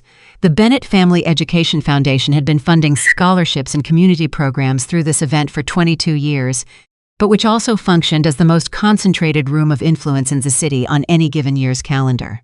People came to the Prescott Gala to be seen to position, to make the kinds of connections that didn't happen in offices or across negotiating tables, the softer, more durable connections that formed over good wine and careful conversation. Clara had attended the press gala 3 times before, twice as a guest, unremarkable in the way she had trained herself to be unremarkable. Once with Alexander, 2 years ago, when he had spent most of the evening working the room, and she had stood at the edge of things and watched with the quiet, comprehensive attention she brought to everything. She had known everyone in that room. She had known more about most of them than they knew about each other. She had stood at the edge and been invisible, and had chosen that invisibility with full awareness of what she was choosing. She was not choosing it tonight. She arrived at 8:15 in a car with Daniel and Ruth. Sophie was already inside, managing the logistics of the announcement that the Bennett Family Foundation had partnered with the event organizers to include as the evening's keynote. Martindale was there representing the board, as was Richardson, who had flown back from London specifically for the evening, and who had told Daniel privately that he would not have missed it for anything. She wore deep burgundy, clean lines, nothing that performed, everything that commanded. She had her hair up in the way she sometimes wore it when she needed to think clearly, when she needed to feel the full scope of her own attention available to her. She wore her grandmother's earrings, 2 small drops of dark pearl that her grandfather had given her grandmother on their 30th wedding anniversary, and that Clara had been given on her 21st birthday with a note in Elliot Bennett's handwriting that said, "These belong to the women in this family who know what they're worth." She knew what she was worth. She walked through the entrance and into the room, and something happened that she had not quite prepared for. Not in the emotional sense. She was prepared for everything in the strategic sense, but in the purely human sense, she had not prepared for the specific feeling of walking into a room as yourself for the first time in 7 years. It felt like breathing at full capacity after a very long time of breathing shallow. Richardson found her within 2 minutes. He was 71 and moved through rooms with the ease of a man who has never needed to announce himself because rooms already knew who he was. He shook her hand and held it for a moment and said, "You look exactly like your grandfather looked the night he announced the Asian expansion in 987. Right before he walked into the room, he stood in the hallway, and I thought he was nervous, and I asked him, and he said, "No, I'm just deciding which version of myself to bring in there tonight." And I said, "What do you mean?" And he said, I'm deciding to bring the real one." He paused. "You look like you've made the same decision." "I made it about 2 weeks ago," Clara said. "Good," Richardson said. It was time. She moved through the room. She spoke to people she had known for years in a new register, not hiding, not performing smallness, not taking up less space than she needed. She was the same person she had always been, same warmth, same directness, same capacity to listen with her whole attention, but stripped of the deliberate invisibility. And the effect was something she watched with a kind of internal wonder, because what happened when she stopped hiding was not what she had once feared would happen. People were not uncomfortable. People were not thrown. People oriented toward her the way people orient toward warmth. Naturally, and without thinking about it, she was talking with Chen and a Singapore-based fund manager named Liang when she saw him. Alexander was across the room. He was wearing black tie and he looked the way he always looked in a room like this. Like he belonged in it, like he had earned his way into it through will and discipline and the force of his particular ambition. He was standing with two people she didn't recognize, and he was nodding at something one of them was saying. Then he looked up. He saw her across the full length of that room. Past the crowd and the noise and the soft light, he saw her. And she saw him see her. She watched the thing that happened in his face when he did. It was not a small thing. It was the face of a man who has been constructing a story about what he lost and has just suddenly viscerally understood the full dimensions of it for the first time. She held his gaze for exactly 1 second. Then she turned back to Chen and Liang and continued the conversation without missing a beat. Her heart was beating faster than she would have liked. She controlled it. She was very good at controlling things that ran faster than she wanted them to run. Across the room, Alexander excused himself from the two people he was with. His face had gone through several things in the space of 3 seconds and had arrived at something she might have called, if she were being very precise about it, the look of a man who is attempting to collect himself before attempting something he is not sure he has the right to attempt. He started moving toward her. Daniel appeared at Clara's elbow. He had clocked Alexander the same moment she had. "Do you want me to intercept?" he said quietly. "No," Clara said. "Let him come." She thanked Liang for the conversation. She said something to Chen about the Singapore call next week. She turned unhurried and waited. Alexander stopped 3 feet from her. The noise of the room moved around them. He looked at her and she looked at him, and the particular quality of the silence between them was the kind that carries 7 years in it. "Clara," he said. His voice was lower than usual, more careful. "Alexander," she said. He looked at her, at the earrings, at the way she was standing, the full way, without apology or reduction. "You look," he started, stopped. I look like myself," she said quietly. He held that, nodded, said, "You do." A pause. Someone laughed at the table behind him. A tray of glasses clinked past. The room breathed around them. "I've been trying to call," he said. "I know," she said. "I left a voicemail." He paused. "I don't remember everything I said. I know it wasn't enough." "It wasn't," she agreed. Not cruelly, just honestly. He looked at the floor for a moment. Then back at her. "I want to say something to you. Not to fix anything. I know I can't fix anything. I just need to say it because it's true and because it's owed." He took a breath. "I was wrong about you. About who you were and what you were worth and what I was throwing away. I was wrong about all of it, not because of what I found out this week. Because of who you've always been, which I had right in front of me for 7 years and chose not to see." He paused. "I'm sorry, Clara. I'm genuinely deeply sorry for the papers. For what I said in that kitchen. He stopped. "For the coffee mug," she said softly. Something moved through his face. "Pain, real uncurated, honest pain for the coffee mug," he said. "Most of all for the coffee mug." Clara looked at him. This man she had loved, this man she had believed in before he believed in himself. This man who had looked at her and seen only the surface and had been so wrong about what was underneath it and had lost something because of that wrongness that could not be recovered. "Only understood. I believe you," she said. "I believe that you mean it." He waited. "That matters," she said. "It matters that you can see it. I know what it costs you to say that honestly. I know you." A pause. "But Alexander, what we had is done. That's not punishment. That's just the consequence of choices. You made yours. I made mine. We're both living in what came from them." He nodded. His jaw was tight. His eyes were something she had almost never seen them be. Unguarded. "I know," he said. "I'm not here to ask for anything. I just needed you to know." "I know," she said gently. They stood together for one more moment in the noise of that room, two people on opposite sides of something that had permanently changed the shape of the space between them. Then Daniel was at her shoulder again and he said quietly, "It's time." Clara looked at Alexander one last time. "Take care of yourself," she said, "and take care of your people. The ones who work for you, they deserve that." He said nothing. There was nothing to say, but he nodded once. The kind of nod that means more than the gesture. She turned and walked with Daniel toward the front of the room. Richardson stepped to the podium at 9:05. The room settled. Richardson had the specific authority of a man who has never needed to ask a room for its attention because rooms gave it to him automatically, by reflex the way you give attention to gravity. "Ladies and gentlemen," he said, "many of you have been coming to this event for years, and you know that the Prescott Gala has always been more than a gathering. It has been a commitment. a commitment to the idea that those of us who have been given much have an obligation to build something lasting with what we have been given. He paused. Tonight marks a particularly significant moment in that commitment.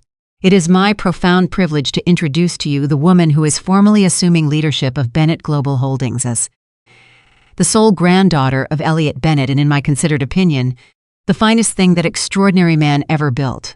Miss Clara Bennett, the room responded, not politely, genuinely. The kind of response that happens when people who have been waiting for something finally see it arrive. Clara walked to the podium. She stood at it. She looked out at the room. She let herself take a full breath. She thought of her grandfather saying, "Bring the real one." "Thank you," she said. Her voice was clear and warm and carried to every corner without effort. "My grandfather built this foundation 22 years ago because he believed that the most important investments any of us can make is in the capacity of the people around us to become more than they currently are."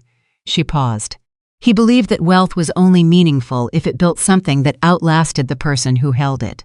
And he believed, more fundamentally than anything else, that the measure of a person was never what they appeared to be on the surface. It was always what they were willing to do when no one was watching, when the choice was hard, when the right thing and the easy thing were not the same thing. Another pause. "I have spent the past 7 years learning the difference between those two things in ways that have not always been comfortable. But I am here tonight as exactly the person I have always been.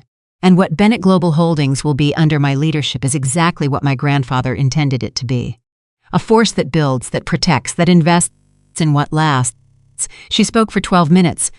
She did not use notes. She did not need them. When she finished, the room gave her something that very few rooms give anyone, a moment of genuine, unperformed silence before the applause. The kind of silence that happens when people are processing something real rather than simply waiting for their cue. Then the applause came.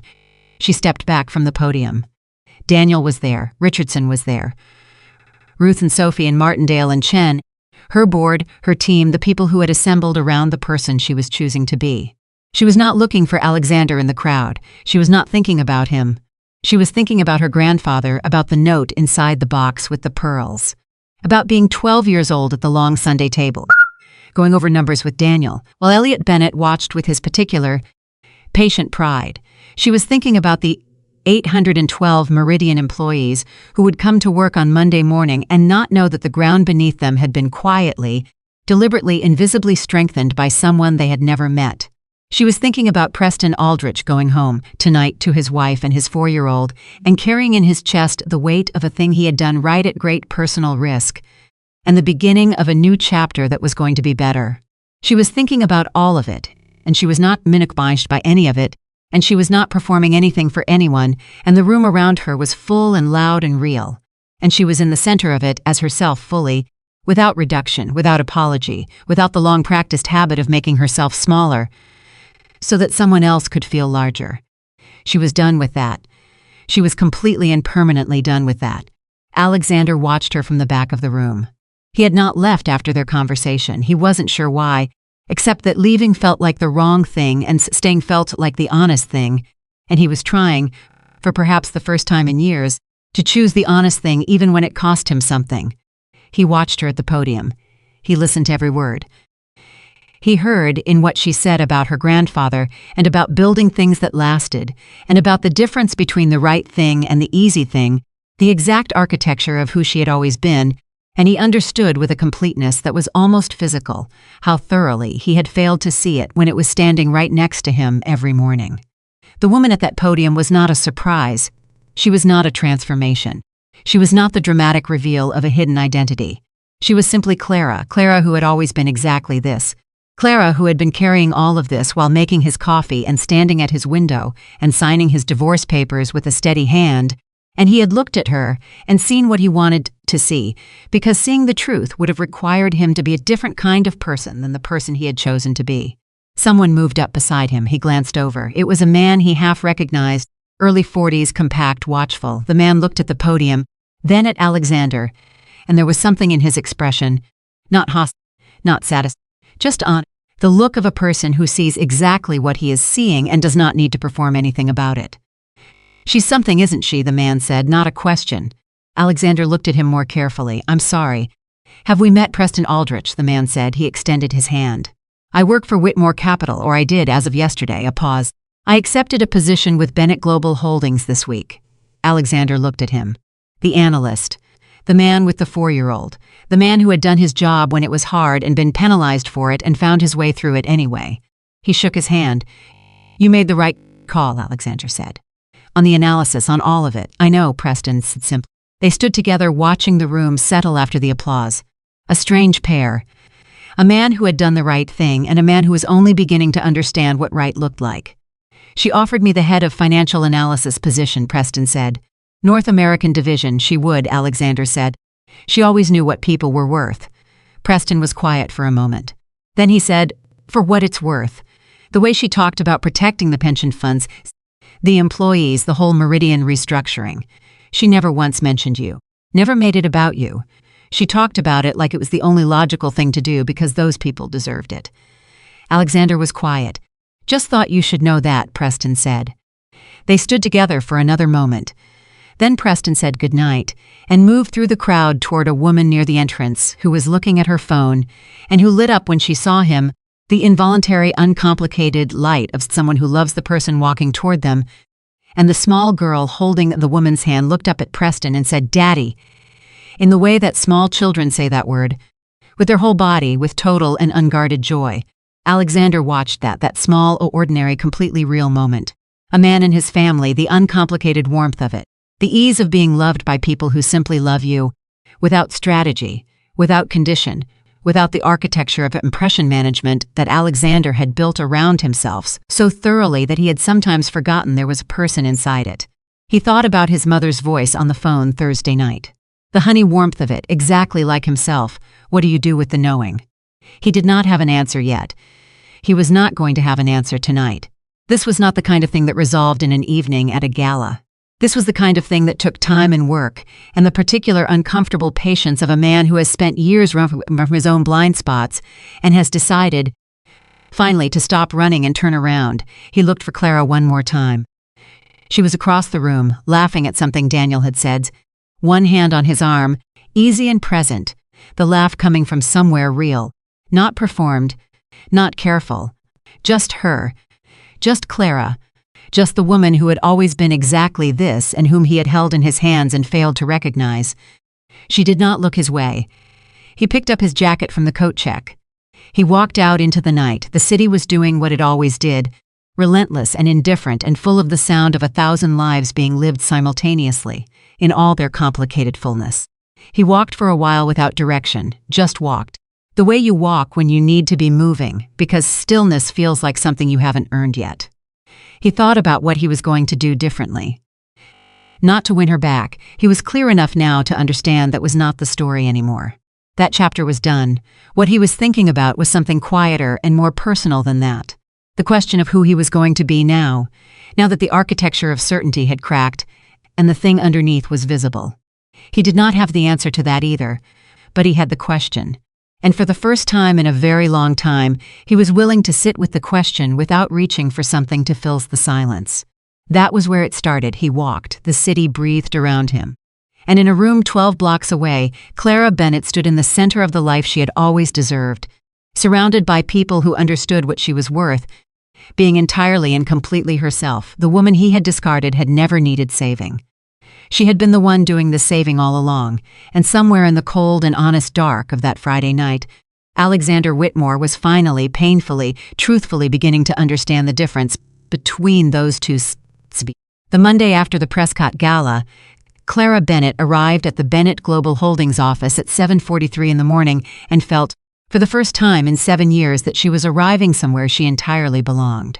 Not because the office was grand, not because her name was now formally on the door, and the board resolution was signed, and the succession announcement had run in 3 major financial publications over the weekend.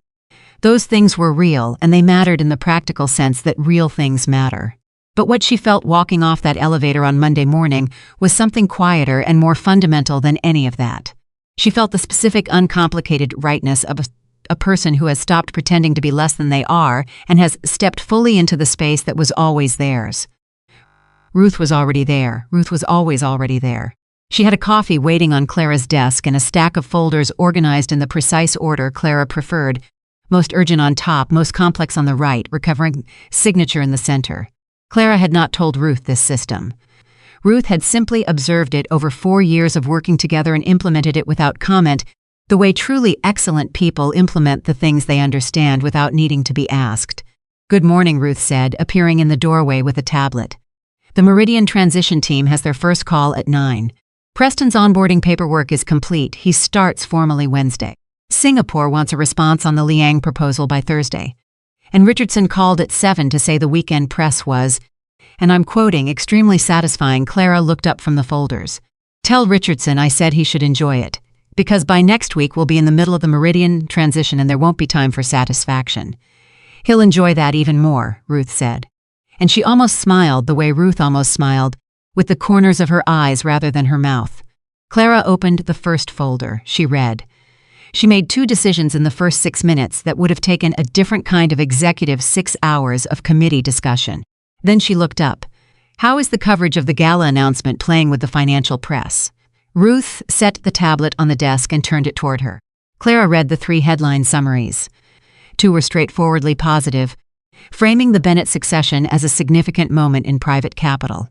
The 3rd was more interesting. It was from a financial trade publication, and the headline read, "Bennett Hair Surfaces After 7-Year Absence Sources Say Marriage to Failed Mergers Exec Was Deliberate Concealment Strategy." Clara read that headline twice, then she set the tablet down. "Deliberate concealment strategy," she said. "Reporters love a narrative," Ruth said. "It wasn't a strategy," Clara said. "It was a life." She paused. "Correct the record with a brief statement. Something to the effect that Miss Bennett's personal choices during that period were exactly that, personal, and were not connected to any business strategy. Keep it short, don't fight the narrative, just set the fact beside it and let people decide." "Done by 8, Ruth said. Clara nodded. She went back to the folders. The narrative was going to be what the narrative was going to be. She had known that, when you step out of invisibility, you become visible to everyone, not just the people who will see you clearly. Some people were going to construct a story about her that was not quite true. They would say she had engineered the hiding. They would say the quiet wife was a chess piece, placed deliberately. They would say she had been waiting all along to emerge at the precise strategic moment. She had not. She had been living.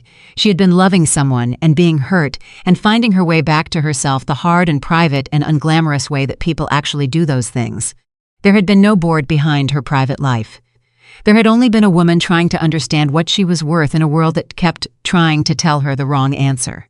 But she was not going to spend energy correcting every version of a story she hadn't written. She was going to do her work. That was always the most effective response to a wrong narrative. Not argument, work. She reached for her coffee. She held it in both hands, both palms against the warmth. She was using a new mug. She had bought it herself. Plain white. No history. No chip in the handle, just a clean new thing that was entirely hers. She had decided that was okay, that her grandfather lived in her, in the way she thought and the things she valued and the decisions she made, not in the ceramic. She didn't need the ceramic to carry him. She had decided that too. She went to work. Victoria Caldwell called Alexander on Monday morning at 9:15, and it was the last call she ever made to him. He was in his office. He had been in since 7, which was not unusual, but the quality of his 7 a.m. was different from the quality it had been 2 weeks ago. 2 weeks ago, he had come in early because the drive, the relentless forward energy of a man who needed to always be outpacing something, had pulled him out of sleep and into motion. This Monday, he had come in early because he needed the quiet of an empty office to think. Those were different things. Victoria's voice, when she spoke, was the voice she used when she had made a decision and was delivering it, not the warm, calibrated voice she used for navigation and persuasion, but the clean, direct voice underneath it, the one she rarely let out. He had always respected that voice more than the other one. "I think we should end this," she said. He did not ask what she meant. He knew what she meant. "Okay," he said, a pause. She had expected something different. Some resistance, perhaps, some negotiation. That was what she was built for and what she had anticipated. His quiet agreement landed differently than she'd planned. "That's it," she said. "What else would you like me to say?" he said. Not coldly, just honestly. Another pause. "I want you to know," she said carefully, "that I didn't know who she was before. I want that to be clear." "I know," Alexander said. "And I want you to know," she continued. And here her voice shifted slightly, just slightly, into something a fraction more real than her usual register, That I think I did you a disservice, the way I talked about her. The things I implied. I was working with incomplete information, and I presented that incomplete picture in a way that served my interest thoughts, and I knew what it would do to how you saw her. That wasn't right. Alexander was quiet for a moment. This was the most honest thing Victoria had ever said to him. He recognized it as such. It wasn't. I'm sorry, she said. Flat and simple and completely genuine, he believed her. I knowed, Victoria. I made my own choices. You didn't make me believe what I believed about Clara. I was already most of the way there. You just gave me permission. He paused. The failure was mine. She was quiet for a moment. The kind of quiet that carries something real and uncomfortable in it that a person like Victoria doesn't usually let show. Take care of yourself, she said finally. You too, he said. She hung up. He set the phone down. He looked out the window at the city doing its Monday morning thing, and he felt the particular weight of a chapter closing with the specific finality of something that was right to end. He thought about who he was going to be next, the question his mother had asked him. What do you do with the knowing? He picked up his phone. He called Preston Aldrich's number, the Bennett Global Holdings one that Preston had texted him Friday night without explanation. Just sent it, the way you send someone a thing they might need without making a production of the gesture. Preston answered on the second ring. Mr. Whitmore, Alexander, he said. Alexander. He paused. I wanted to call before you started at the new place Wednesday. I wanted to say that what you did, the whole thing, the analysis, holding on to it, finding another way when the internal channel failed, I've been thinking about it all weekend. And I want you to know that I'm going to make some changes at Whitmore Capital because of it. Structural changes to the way we handle internal reporting. The way we protect people who find something uncomfortable and try to say so. Preston was quiet for a moment. That's good, he said. That's a good change. I'm not going to pretend it wouldn't have been convenient to close the Meridian deal, Alexander said. I'm not going to pretend I wouldn't have been glad to have that win. But it would have been built on something dishonest. And the people who got hurt by that dishonesty would have been the ones who could least afford it. He paused. That's not what I want to build. Then don't build it, Preston said simply. I'm not going to, Alexander said. They were quiet for a moment. Two men on a Monday morning on opposite sides of a significant line, having a conversation that was real in the way that the important conversations in a life are always real, which is quietly and without performance and with the full weight of what they actually mean. How's your daughter? Alexander said. Preston made the small surprise sound of a person who didn't expect the question. Then the warmth came into his voice the same way it always did when he talked about her, involuntary and total. She's great, he said. She asked me last night why I looked different, and I didn't know how to explain it, so I said I'd had a good week, and she said good weeks feel like sunshine, and I said yes. Alexander smiled. It was a real smile. The kind that costs something and is therefore worth something. Good weeks feel like sunshine, he said. That's exactly right. He hung up. He sat with that for a minute. A 4-year-old's understanding of a good week.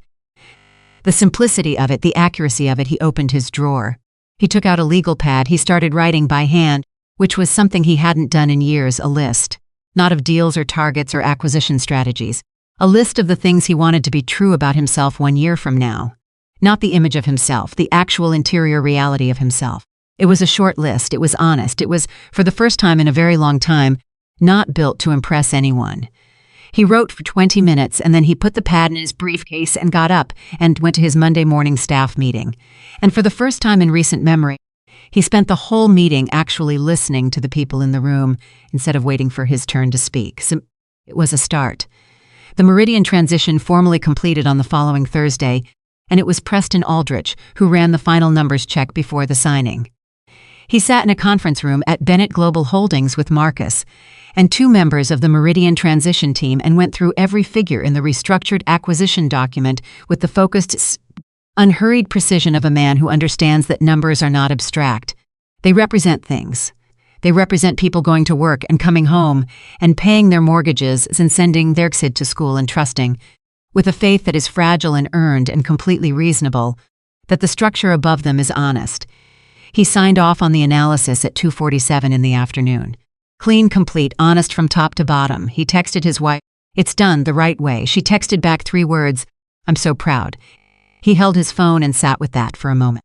The simple, unperformed love of a person who knows who you are and is proud of what you chose. He thought about what Clara had said to him the first time they met. "You did the right thing by not letting this go." And he thought about how much those words had meant, and he understood, sitting in that conference room on a Thursday afternoon, with the weight of something completed resting cleanly in his chest, that the things that cost us the most to do right are the ones that matter most when they're done. He got up. He had a 4 o'clock call with the Singapore team. He had a new position and new work, and a daughter who believed that good weeks feel like sunshine. He went to his 4 o'clock. Clara was in Daniel's office when the formal completion confirmation came through.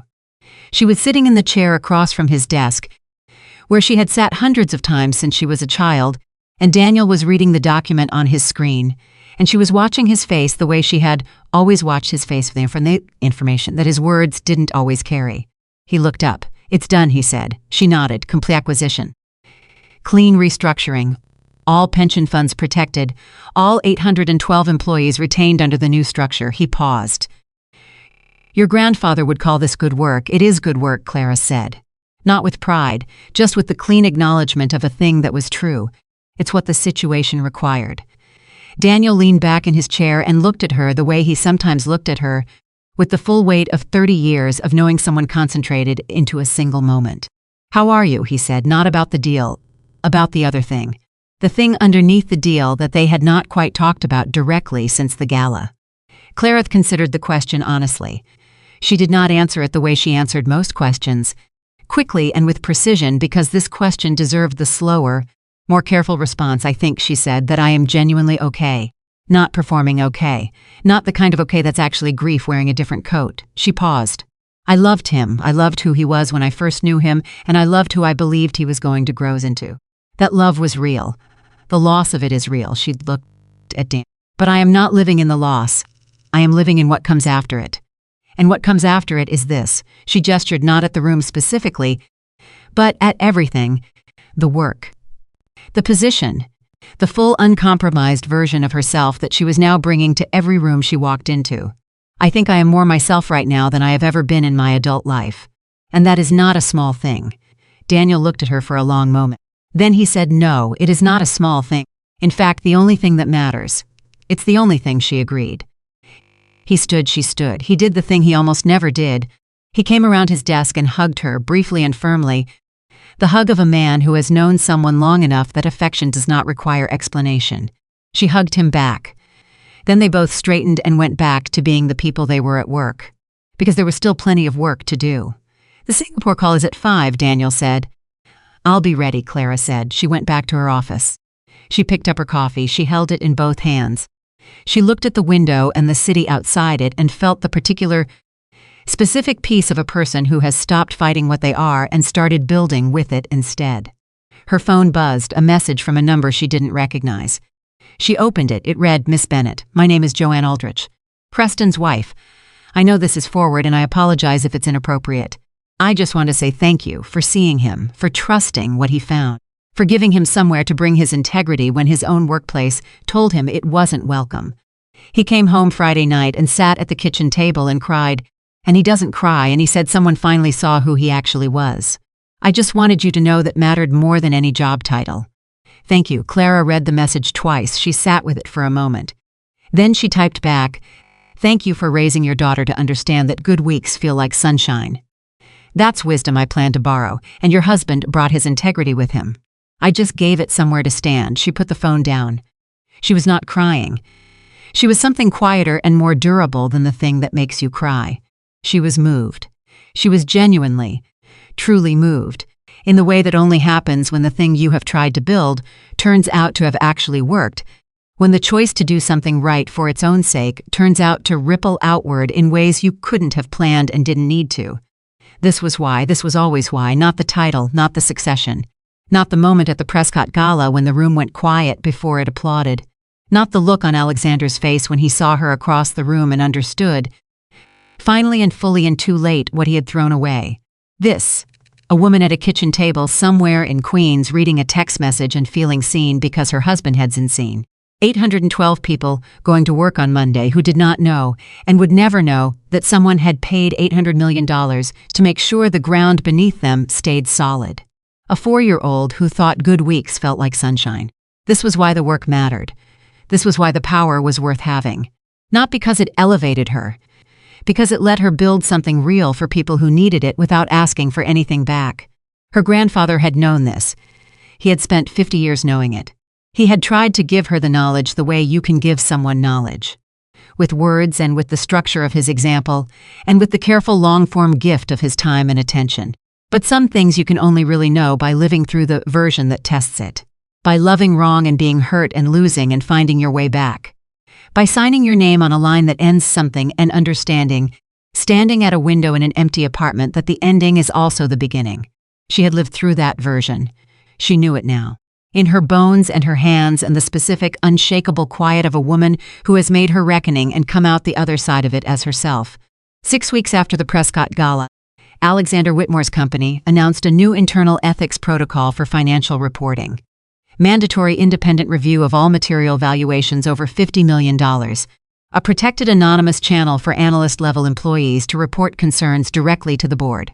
Penalties for suppression of internal financial concerns at the managerial level. The announcement was covered briefly in 2 trade publications and not at all in the general press, because it was not the kind of announcement that generates headlines. It was the kind of announcement that generates trust. Slowly, over time, in the people who work inside a company and need to believe that the structure above them is honest. Alexander did not call Clara to tell her about it. He did not need her to know. He did not need the credit. He had done it because it was right and because it was the specific, practical, concrete version of what do you do with the knowing. You do the work. You build the structure. You make the change in the actual place where the change is needed. He was not fixed. He did not believe himself to be fixed. He was a man in the early, uncomfortable, genuinely effortful process of becoming someone better than he had been, and he understood that this process did not have a completion date and could not be rushed and would require from him, repeatedly and in new ways, the thing he had spent his whole life avoiding, honest reckoning with the gap between who he wanted to appear to be and who he actually was. He was doing the work, that was all, that was everything. On a Saturday morning in early December, Clara sat at the counter of a small coffee shop on the west side of the city, not the one on West 44th where she had met Preston, a different one, smaller and further west, one she had found by walking without direction on a Sunday 3 weeks earlier and had returned to because of the coffee and the quiet, and the woman behind the counter who did not recognize her and treated her like a regular, and asked her name and called her Clara without any of the weight that her name now sometimes carried in certain rooms. She had her coffee in both hands. She had her laptop open. She was working through the preliminary framework for the Bennett Family Foundation's new education initiative, a program she had designed herself over 3 weeks of early mornings, a program that would fund mentorship networks for first-generation college students in 12 cities, connecting them with professionals who understood what it meant to be the first in a family, to go somewhere new, to build something from the inside of a life that hadn't mapped the path in advance. She had designed it for the boy from Dayton who wore 3 shirts to school. Not for Alexander. She was not building things for Alexander. She was building it for the version of that boy who existed in 1,000 different cities in 1,000 different lives right now, who needed someone to see the potential underneath the surface and say, this is worth investing in. That was what her grandfather had seen in her. Not the name, not the money, not the succession plan. A person worth investing in. And the return on that investment was sitting in a coffee shop on a Saturday morning building, something that would, with any luck, do the same for someone else. Her phone buzzed. Preston first-month numbers on the Meridian transition are clean. Every line. Thought you should know. She smiled. She typed back. Of course they are. Good work. She put the phone down. She held her coffee. She looked out at the street through the window. The Saturday morning city doing its Saturday morning thing, unhurried and various and full of the 1,000 ordinary, extraordinary lives of people going about the business of being alive. She was one of them. That was the thing that had taken her the longest to reclaim. Not the power, not the position, not the formal acknowledgement of everything she had always been. The ability to sit in an ordinary coffee shop on a Saturday morning and feel, without irony and without performance, like one of the people in the world. Not above it, not behind it. In it, fully and completely in it. With her coffee and her laptop and her name and her history and her losses and her work and her future, all of it present, all of it hers. She had been a background person. She had chosen that because she wanted to know what it felt like to be loved for nothing more than herself. The education had been long and painful and had cost her something she would always carry. But she had come out of it knowing things that no boardroom and no succession and no amount of inherited wealth could have taught her. She knew what it felt like to be dismissed for her appearance. She knew what it felt like to be told she didn't fit. She knew what it felt like to love someone through their becoming and watch them become someone who no longer saw her. She knew all of that from the inside, with her body and her heart and the specific, irreplaceable knowledge of a person who has lived a thing rather than observed it. And because she knew it, she could build something real with that knowing. She could see Preston Aldrich across a coffee shop table and recognize a man who was carrying something true and being told it wasn't worth carrying. She could walk into a Meridian board meeting and give frightened people a way to do the right thing without losing everything. She could design a mentorship program for first-generation students because she understood, truly understood, what it meant to be the version of yourself that the room hasn't seen yet. She could do all of that because she had lived the life she had lived, including the worst of it. Even the kitchen, even the mirror, even the coffee mug in the trash. She closed the laptop. She finished her coffee. She put on her coat. She walked out into the Saturday morning, and the city received the way cities receive people, without ceremony, without fan, as one life among millions, each one carrying its own weight of loss and love and work and hope forward through the ordinary, extraordinary fact of another day. Clara Bennett walked down the street. She was not hiding. She was not performing. She was not waiting for permission. She was not the background. She had never been the background. She was the whole story, and she had always known it. And now, finally, completely, and permanently, the world knew it too.